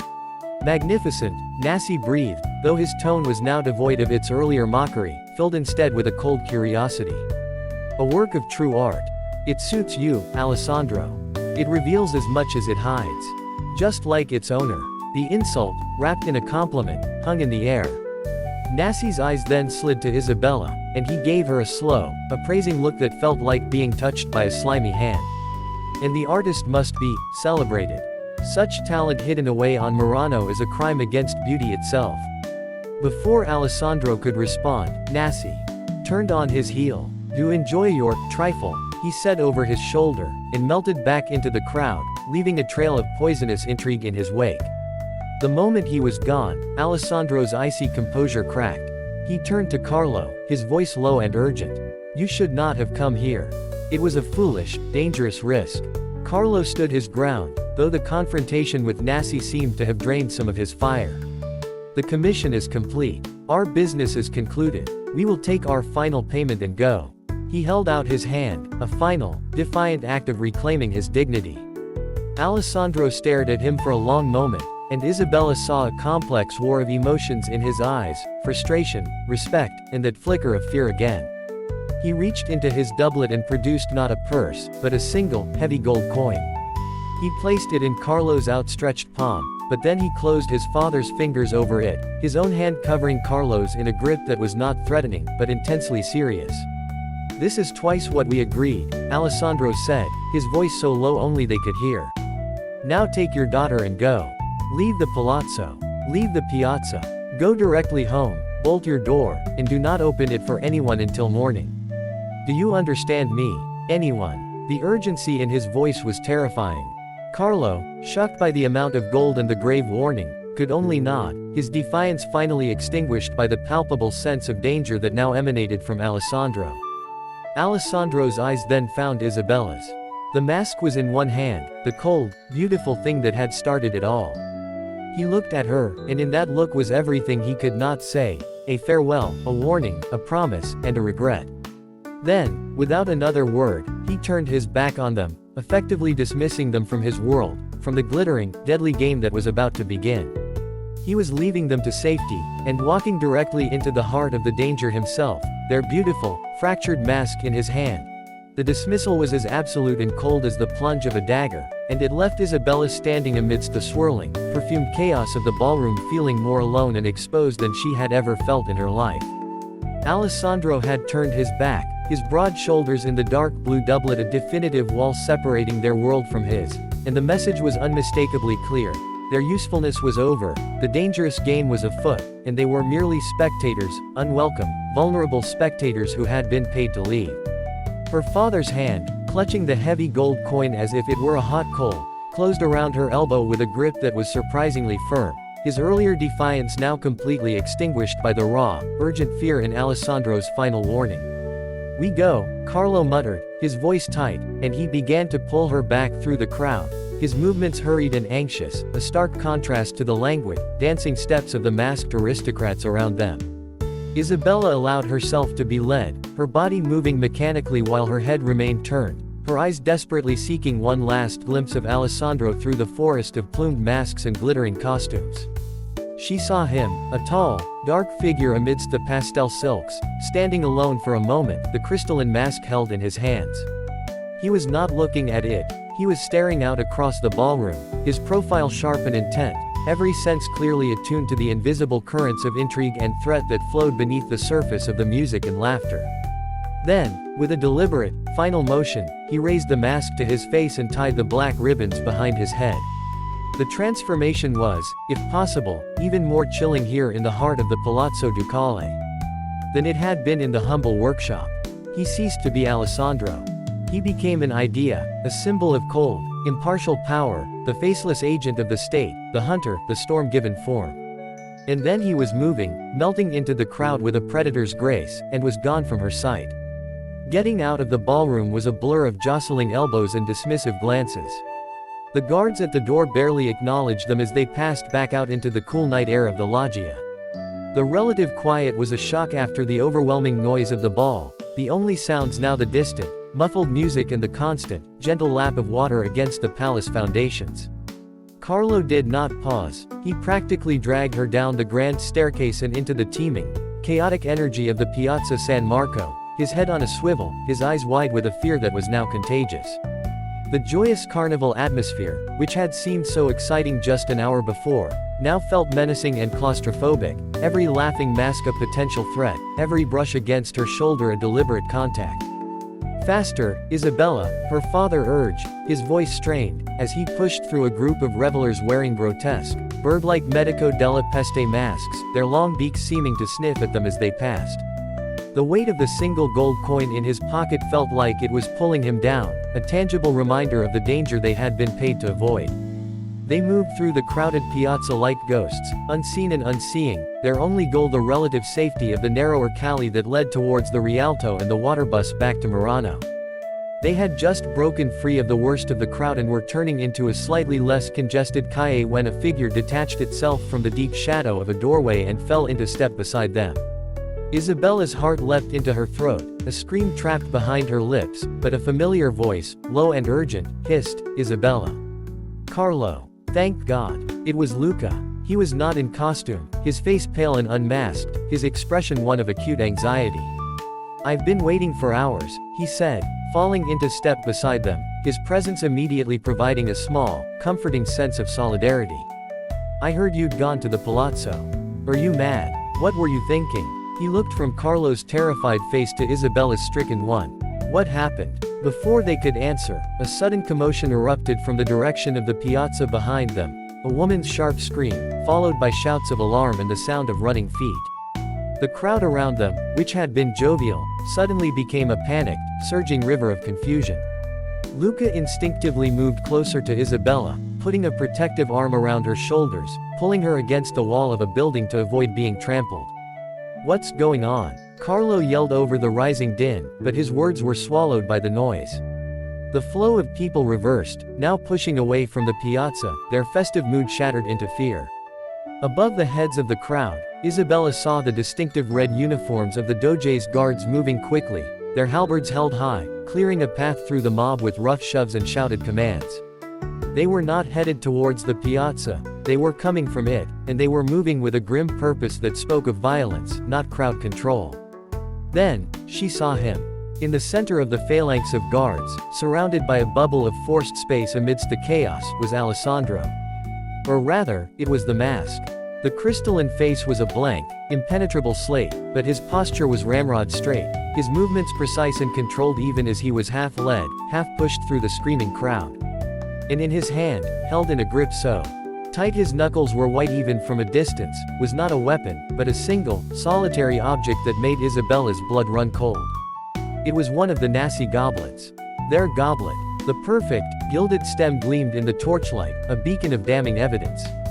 It was unmistakably their work. The delicate spiral of the stem, the specific hue of the gold leaf she had applied herself just hours before. It was a piece of their workshop, their art, now held aloft in the hand of the state's chief agent amidst what could only be an arrest. But an arrest for what? Her mind, reeling with terror, scrambled for sense. Was he accused? Was he the accuser? The scene was too chaotic, too fragmented to understand. As the grim procession drew level with their calle, the masked head turned slightly, and through the clear glass, Isabella was certain his eyes, those storm-gray eyes that had held hers with such devastating intimacy, locked directly onto hers for a single, heart-stopping second. It was not a look of recognition, it was a warning, a desperate, silent scream of danger that transcended the mask. In that fleeting glance, he communicated a universe of peril. Then a guard shoved him forward, and the moment was broken. The group moved on, disappearing down the calle that led towards the prison and the offices of the Council of Ten, leaving a wake of terrified speculation and confusion behind them. Luca's arm tightened around her. "Saints preserve us," he breathed, his face ashen. "They've taken him. They've taken a black agent. What in God's name could he have done?" Carlo was trembling violently, his earlier fear now a full-blown panic. "The goblet," he whispered, his voice hoarse with terror. "He had our goblet. Our work is in his hand. We are connected to him now." We are finished. The implications crashed down on Isabella with the force of a physical blow. Alessandro's urgent warning to go home now made a horrific, terrifying sense. He hadn't just been concerned for their general safety, he had known something was about to happen, something that would inevitably lead back to them, to their workshop, to the art they had created for both him and the Nazis. They were no longer bystanders. They were evidence. Their beautiful, fragile glass had just become a chain linking them to a political firestorm they could not possibly understand. The music and laughter of the carnival continued elsewhere in the city, a grotesque, dissonant soundtrack to their utter ruin. They stood frozen in the dim calle, three unmasked figures in a city of deception, their future shattered as completely as any piece of fallen glass, the ghost of Alessandro's masked, desperate glance hanging in the air between them, a silent testament to a disaster that had only just begun. The sight of Alessandro, a captive specter in his own magnificent mask, being marched towards the dreaded Piombi prisons with their damning goblet clutched in his hand, acted like a bucket of freezing canal water thrown upon the three of them, shocking them out of their paralyzed stupor and igniting a pure, unadulterated instinct for survival that overrode all other thought. The festive chaos of the carnival, once a symbol of joyful abandon, was now a terrifying labyrinth of potential threats, every laughing mask a possible spy, every shouted joke a veiled signal, every narrow calle a potential dead-end trap. Carlo was the first to move, his fatherly protective instincts finally overpowering his terror. He grabbed Isabella's arm with one hand and Luca's with the other, his grip like iron. "We go. Now. Not towards the Rialto. They will expect that." His eyes, wide and wild, darted around the crowded calle, calculating routes he had walked his entire life that were now transformed into alien and dangerous pathways. The Fondamenta Nuove, the fisherman's quay. It will be quieter. We can find a boat there. He didn't wait for agreement, he simply plunged forward, pulling them with him, away from the main thoroughfares and into a tighter, darker network of alleys where the sounds of the carnival were more muted, replaced by the echo of their own frantic footsteps on the wet stone and the frantic hammering of their hearts. They moved like hunted animals, flinching at every shadow, pressing themselves into doorways to avoid patrolling guards whose presence, once a comfort, was now a mortal threat. The image of the goblet was burned into Isabella's mind, her gilding, her father's glasswork, a piece of their soul now transformed into an instrument of accusation. The why of it was a dizzying, terrifying mystery. Was Alessandro accused of poisoning? Was the goblet proof of his crime, or was it proof of a plot against him? Had they been unwitting accomplices in some unspeakable act simply by fulfilling their commission? The questions swirled in her head, each one more frightening than the last, but there was no time for answers, only for flight. Luca stayed close to her side, his presence a steadying force in the maelstrom, his hand never leaving the small of her back, guiding her, supporting her when her legs threatened to buckle under the weight of her fear. He didn't speak, his jaw was set, his eyes constantly scanning their surroundings, his own fear for them giving him a fierce, focused determination. He was their navigator through the familiar-unfamiliar maze, suggesting shortcuts through abandoned courtyards and over narrow, arched bridges that spanned ink-black, silent canals, his knowledge of the city's hidden veins their only advantage. They reached the Fondamenta Nuove, the broad quay that faced the open lagoon and the dark, silent islands of the cemetery of San Michele and beyond. The change from the claustrophobic calle to the vast, open expanse of water was jarring. Here, the wind whipped off the lagoon, cold and sharp, carrying the salty scent of the sea and the mournful cry of gulls. The festive lights of the city were behind them now, and ahead lay only darkness and the unknown. The quay was mostly deserted, save for a few weather-beaten fishing boats tied up for the night, their masts rocking gently against the star-strewn sky. Carlo's plan, born of sheer desperation, seemed to crumble as they stood there, exposed on the wide pavement. They had no boat. They had no plan beyond this point. They were three refugees on the edge of the world, with nowhere to run. It was Luca who once again proved their salvation. "My cousin," he said, his voice a low, urgent whisper against the wind. "Giovanni. His bragazzo is moored further down. He was drinking at the tavern. He will be asleep on board. He will take us. He owes me a favor." He didn't elaborate on the nature of the favor, simply gestured for them to follow, and they hurried along the quay, their footsteps echoing ominously in the vast quiet. They found the boat, a sturdy, wide-beamed fishing vessel named Santa Maria della Salute. Luca scrambled aboard with the ease of a man born on the water and disappeared into a small cabin near the stern. They heard a low grumble, a muttered conversation, and then Luca emerged, followed by a burly, bleary-eyed man with a thick black beard, pulling on a woolen cap. The man, Giovanni, took one look at Carlo and Isabella's terrified, pale faces and the desperate urgency in Luca's eyes and simply nodded. He asked no questions. In Venice, some things were better left unknown. "Get below," he grunted, gesturing to the forward hold. "And be silent." They didn't need to be told twice. Carlo helped Isabella down into the dark, cramped space that smelled overwhelmingly of fish, salt, and tar. Luca followed, pulling the hatch closed behind them, plunging them into near-total darkness, broken only by a few thin slivers of moonlight slicing through the gaps in the deck boards. Above them, they heard Giovanni's heavy footsteps, the creak of ropes, and the soft, guttural murmur of him talking to his boat as he prepared to cast off. The engine of the small vessel sputtered to life, a sound that seemed deafening in the tense silence, and then they were moving, pulling away from the fondamenta, away from Venice, away from everything they had ever known. Isabella huddled in the dark, the events of the night crashing down upon her in the sudden, terrifying stillness.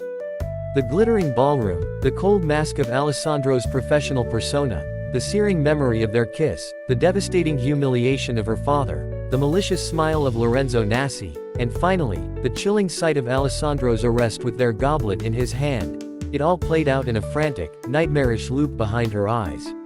She began to shake uncontrollably, great, racking shivers that had nothing to do with the cold. The reality of their situation was a crushing weight. They were fugitives. Their home, their workshop, their entire lives were lost to them. They were at the mercy of the wind, the waves, and the generosity of a sleepy fisherman. And Alessandro, what was happening to him in the bowels of the Palazzo Ducale? Was he even now being questioned in some dark cell, the mask torn from his face? The thought was unbearable. A small, choked sob escaped her lips. In the pitch black, she felt a strong, warm arm encircle her shoulders. It was Luca. He pulled her against his side, his solid, dependable presence a rock in the shifting darkness. "Shish, Bella," he murmured into her hair, his voice a gentle rumble. "You are safe now. I will not let anything happen to you. I promise." His words were a lifeline, a vow of simple, steadfast protection that stood in stark contrast to the complex, dangerous passion Alessandro offered. On the other side of her, she felt her father's hand find hers in the dark, his grip firm, a silent communication of shared fear and unwavering solidarity. They stayed like that, the three of them huddled together in the fish-scented darkness, as the boat carried them further out into the black, choppy waters of the lagoon, the festive lights of the carnival receding behind them until they were nothing but a dim, golden smear on the horizon, a beautiful, terrible dream from which they had been violently awakened. The only thing that was certain was the unknown that lay ahead, and the fragile, desperate hope that they could outrun the long, powerful arm of the Venetian Republic. The world had shrunk to the pitch black, rocking confines of the fishing boat's hold, a universe defined by the stench of salted fish and decay, the groaning protest of old timber against the choppy waters of the lagoon, and the ragged symphony of their own breathing in the oppressive dark. Time lost all meaning, measured only in the creak of the mast and the occasional, distant cry of a gull that sounded like the mournful ghost of the city they had fled. Isabella remained huddled between Luca's steadfast warmth and her father's trembling, iron grip, her mind a prisoner of the frantic, horrifying images that played on a relentless loop behind her eyes. The mask being tied into place, the cold dismissal in Alessandro's voice, the malicious glint in Lorenzo Nassi's eyes, and that final, devastating sight of the crystalline mask amid a phalanx of guards, their perfect, damned goblet held high like a trophy of their own ruin. She could feel the vibration of the boat's engine through the deck, a steady, mechanical heartbeat that was carrying them further and further from everything they knew, and with every yard of water that passed beneath the hull, the reality of their situation solidified into a cold, hard knot of despair in her stomach. They were exiles. Their home, their workshop, the life they had built over generations, it was all gone, forfeit to the treacherous currents of a political game they had never asked to play. The weight of her responsibility for it was a physical pain, a constant, grinding pressure behind her ribs. She had been the one to suggest the design for the mask, she had been the one Alessandro had looked at with that world-shattering intensity, and she had been the one whose foolish, romantic heart had drawn them into this vortex. Her father's silence was a heavier accusation than any shouted blame could ever be. After what felt like an eternity, the boat's engine cut, its sudden absence leaving a ringing silence filled only by the lap of water against the hull and the sound of heavy footsteps moving on the deck above. A moment later, the hatch was thrown open, and the grizzled, bearded face of Giovanni, the fisherman, appeared silhouetted against a sky that was just beginning to lighten from black to a deep, bruised gray. "Chioga," he grunted, his voice rough with fatigue in the early hour. "The South Key. You get off here. I have a cousin here, he will not ask questions. But you cannot stay on my boat." The message was clear, his help ended at the dock. They scrambled out of the hold, their stiff, cold limbs protesting, and emerged into the damp, pre-dawn air of a fishing town that was both familiar and utterly alien. Chioggia was like a smaller, rougher echo of Venice, a working town of weathered boats and salt-cured fishermen, not a place of masked balls and golden palazzos. The air smelled powerfully of the sea, of diesel fuel, and of fish drying on racks. It was a place to hide, but it felt like a dead end. Giovanni pointed them towards a narrow, damp alleyway that led away from the quay. "The house with the green door. Tell him Giovanni sent you. He will give you a meal. After that, you are on your own."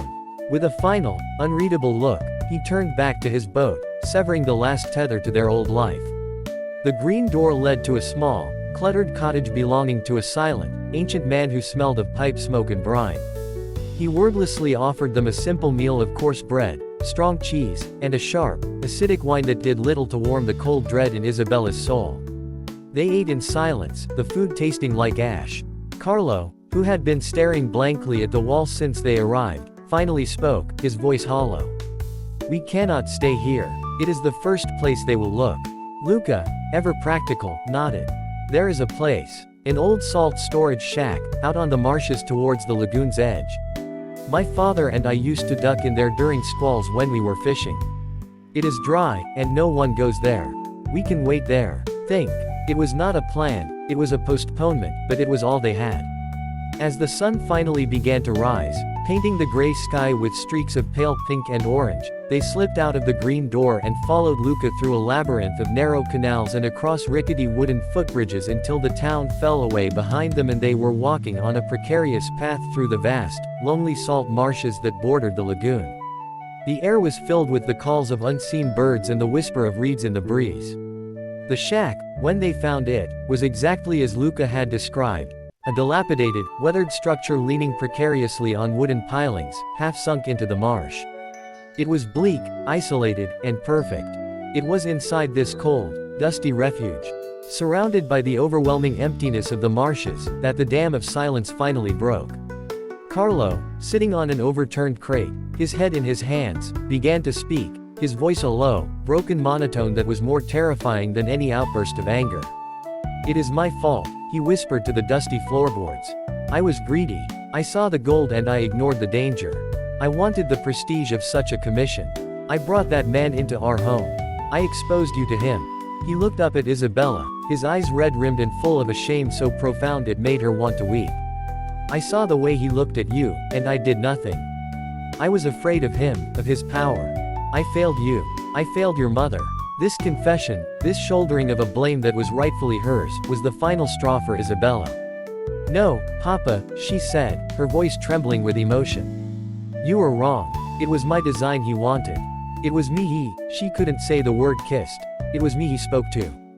He saw something in me, and I was flattered by it. I was intrigued. I wanted the adventure. I am the reason we are here. My foolish, romantic dreams have destroyed us."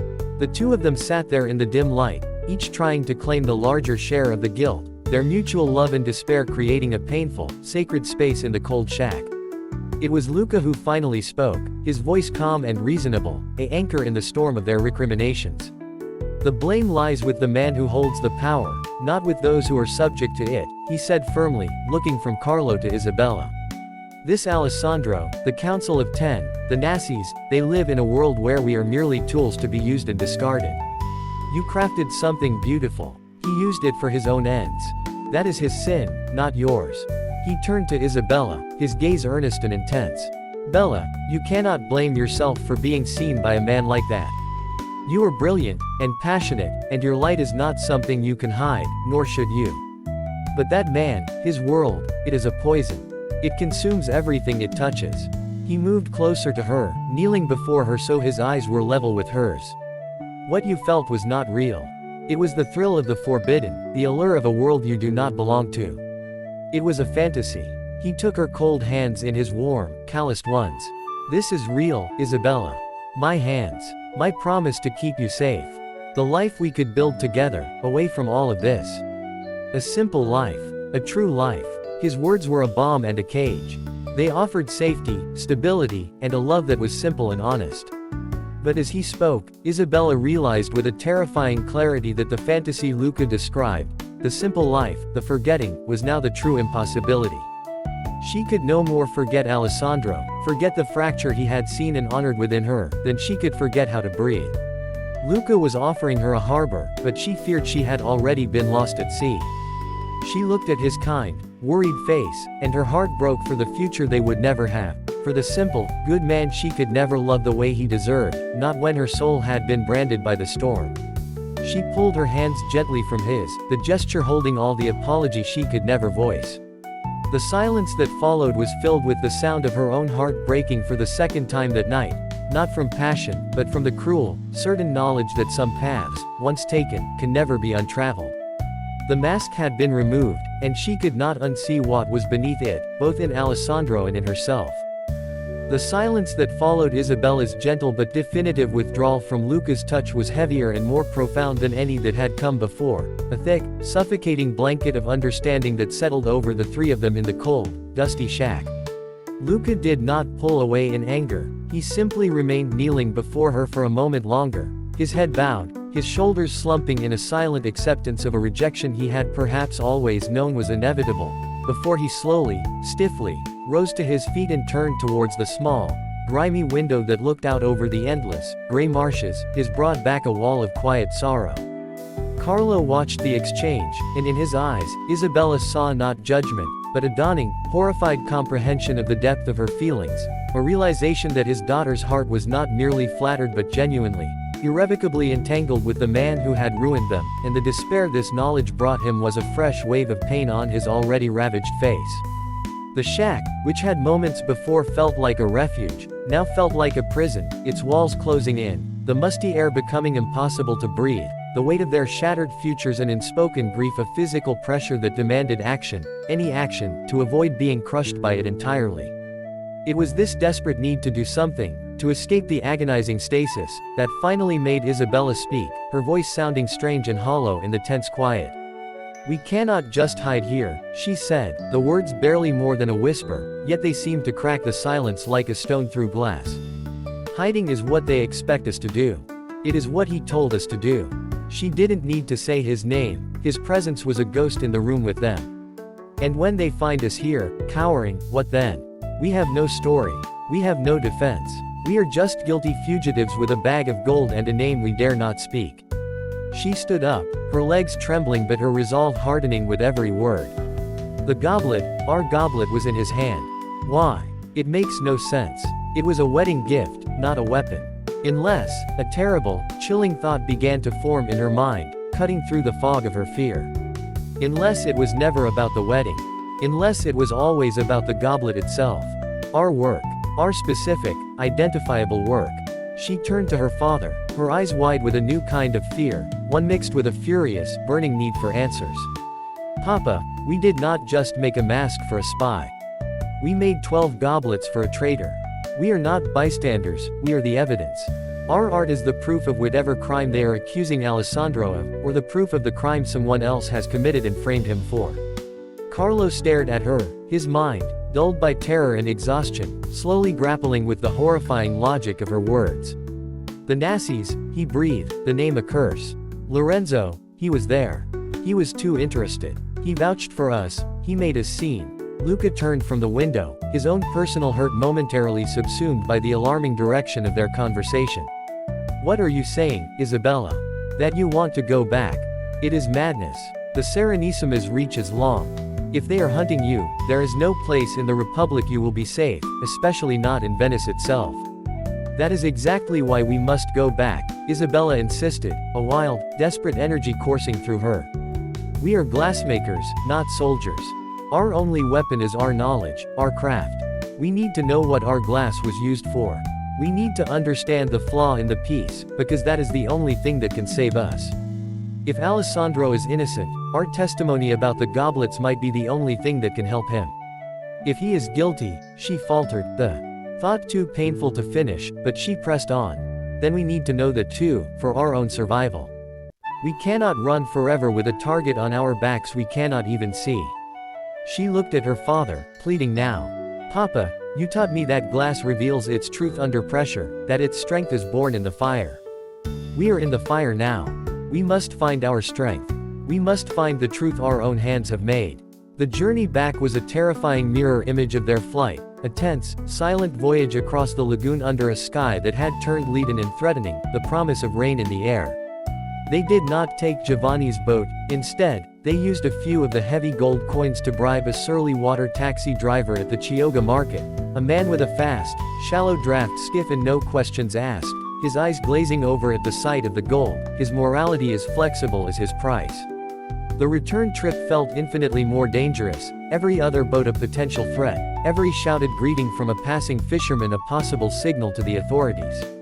They entered the city not through the Grand Canal, but via a series of smaller, quieter moving light ghosts through the backwaters of Venice, the city now wearing a completely different face for them. No longer a place of carnival joy or even familiar home, but a beautiful, treacherous trap, every corner holding a possible enemy, every window a watching eye. Luca, his face set in a grim mask of disapproval but his loyalty to Isabella overriding his own fear, guided them to the only place he deemed safe enough to use as a base. The attic of a disused gondola workshop near the Arsenale, owned by a deceased uncle, a dusty, cobweb-choked space that smelled of old wood and damp rot, but which had a single, high window that offered a narrow, hidden view of the canal below. From this wretched perch, Luca became their eyes and ears, venturing out into the city in cautious, tense forays, returning each time with snippets of news that filtered through the terrified, gossip-starved city in the wake of the Carnival night's drama. The story was broken, contradictory, and more terrifying with every telling. Lorenzo Nassi was dead. The news hit Isabella like a physical blow. He had been found in a private antechamber of the Palazzo Ducale, collapsed amidst the festivities, his death swift and mysterious. The official word, whispered in markets and cafes, was a sudden illness, a tragic twist of fate on his wedding night. But the unofficial, more salacious rumor that snaked through the city's undercurrents was far darker: poison. And the evidence, the rumor said, was a poisoned wedding goblet, one of the set commissioned from the Murano glassmakers. And the man arrested at the scene, the man found holding the very piece, was the Doge's own shadowy agent, a man known only as Alessandro, a man who, some whispered, had ambitions of his own, a man who had been seen arguing with Nassi just before his collapse. The Moretti name was now circulating not as craftsmen, but as accomplices. Their workshop on Murano had been sealed by the Council of Ten. They were wanted for questioning. The world had narrowed to a single, inescapable truth. They had crafted the murder weapon, and a man they had either loved or feared was holding it. The beautiful, fragile things they created had become instruments of death and ruin, and their only hope lay in proving that the flaw was not in the glass, but in the story that had been built around it. Isabella stood at the attic window, watching the gray water of the canal below, and knew with a cold, certain clarity that their only path to survival now led directly into the heart of the serpent's nest, to the one man who knew the truth, a man who was himself imprisoned in a cell of stone and lies. They had to reach Alessandro. The plan was born of desperation and hinged on a single, fragile hope, that the very arrogance and rigidity of the Venetian system contained a flaw they could exploit, a crack they could widen, just as they had with the glass. Luca, his personal pain set aside in the face of their mortal danger, revealed the key. His late uncle, the gondola maker, had done occasional repair work for the prison authorities at the Pazzi, the infamous cells under the lead roofs of the Palazzo Ducale.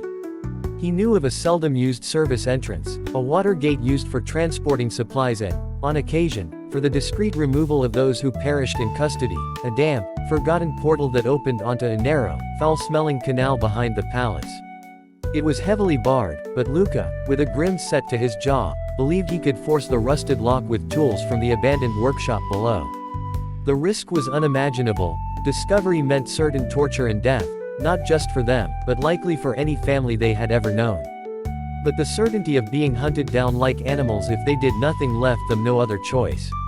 They waited for the deep of night, when the city was finally silent, the last echoes of carnival revelry long since faded, leaving only the cold, sober reality of the morning after.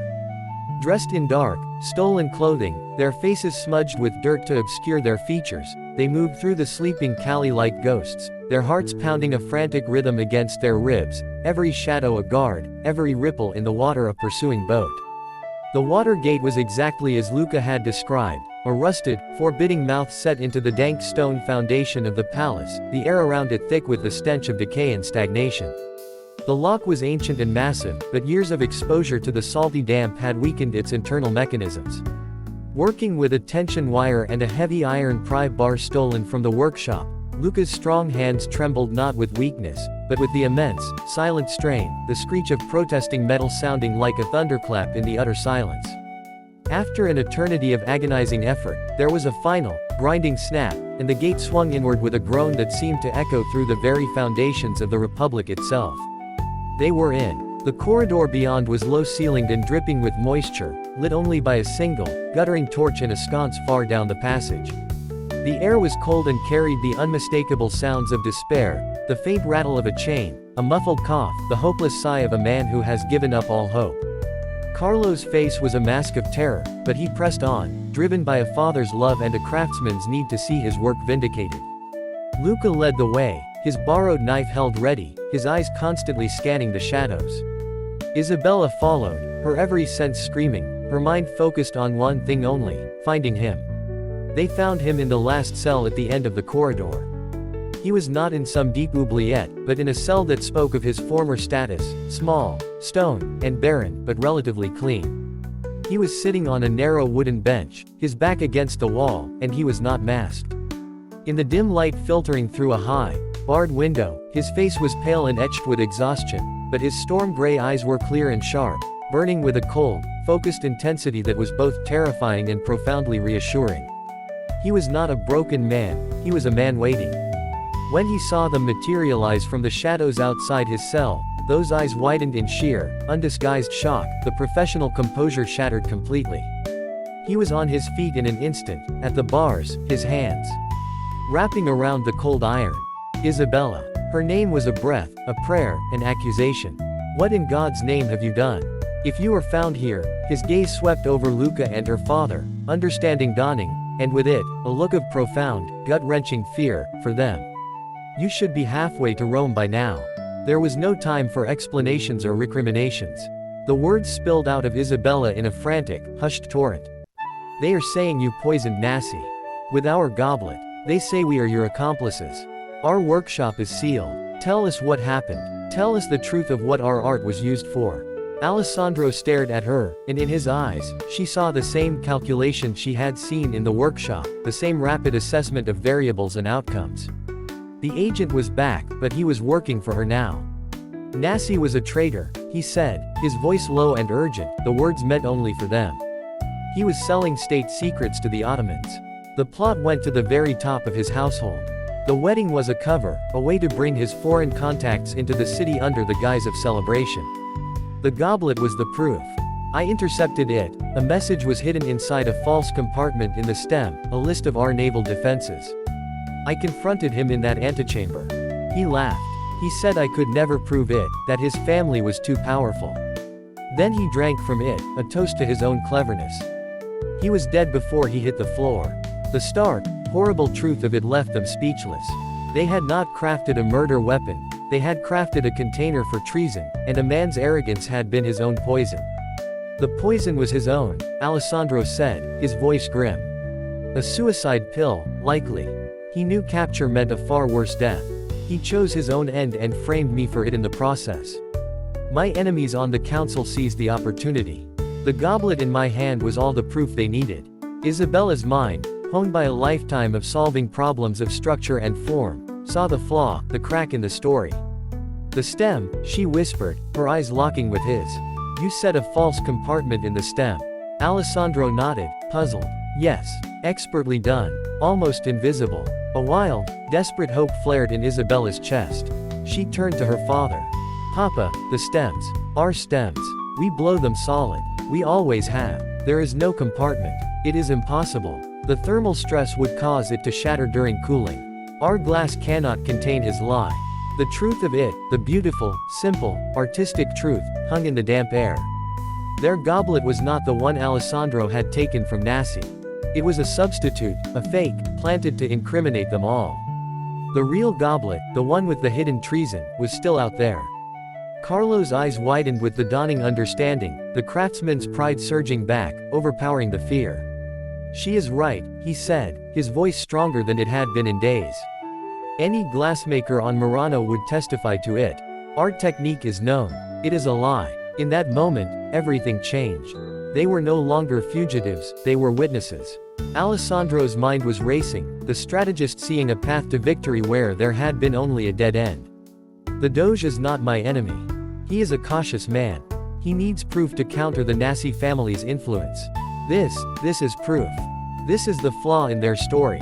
His eyes found Isabella's, and the look in them was no longer that of the agent or the prisoner, but of the man who had kissed her in the workshop, filled with a fierce, awestruck pride.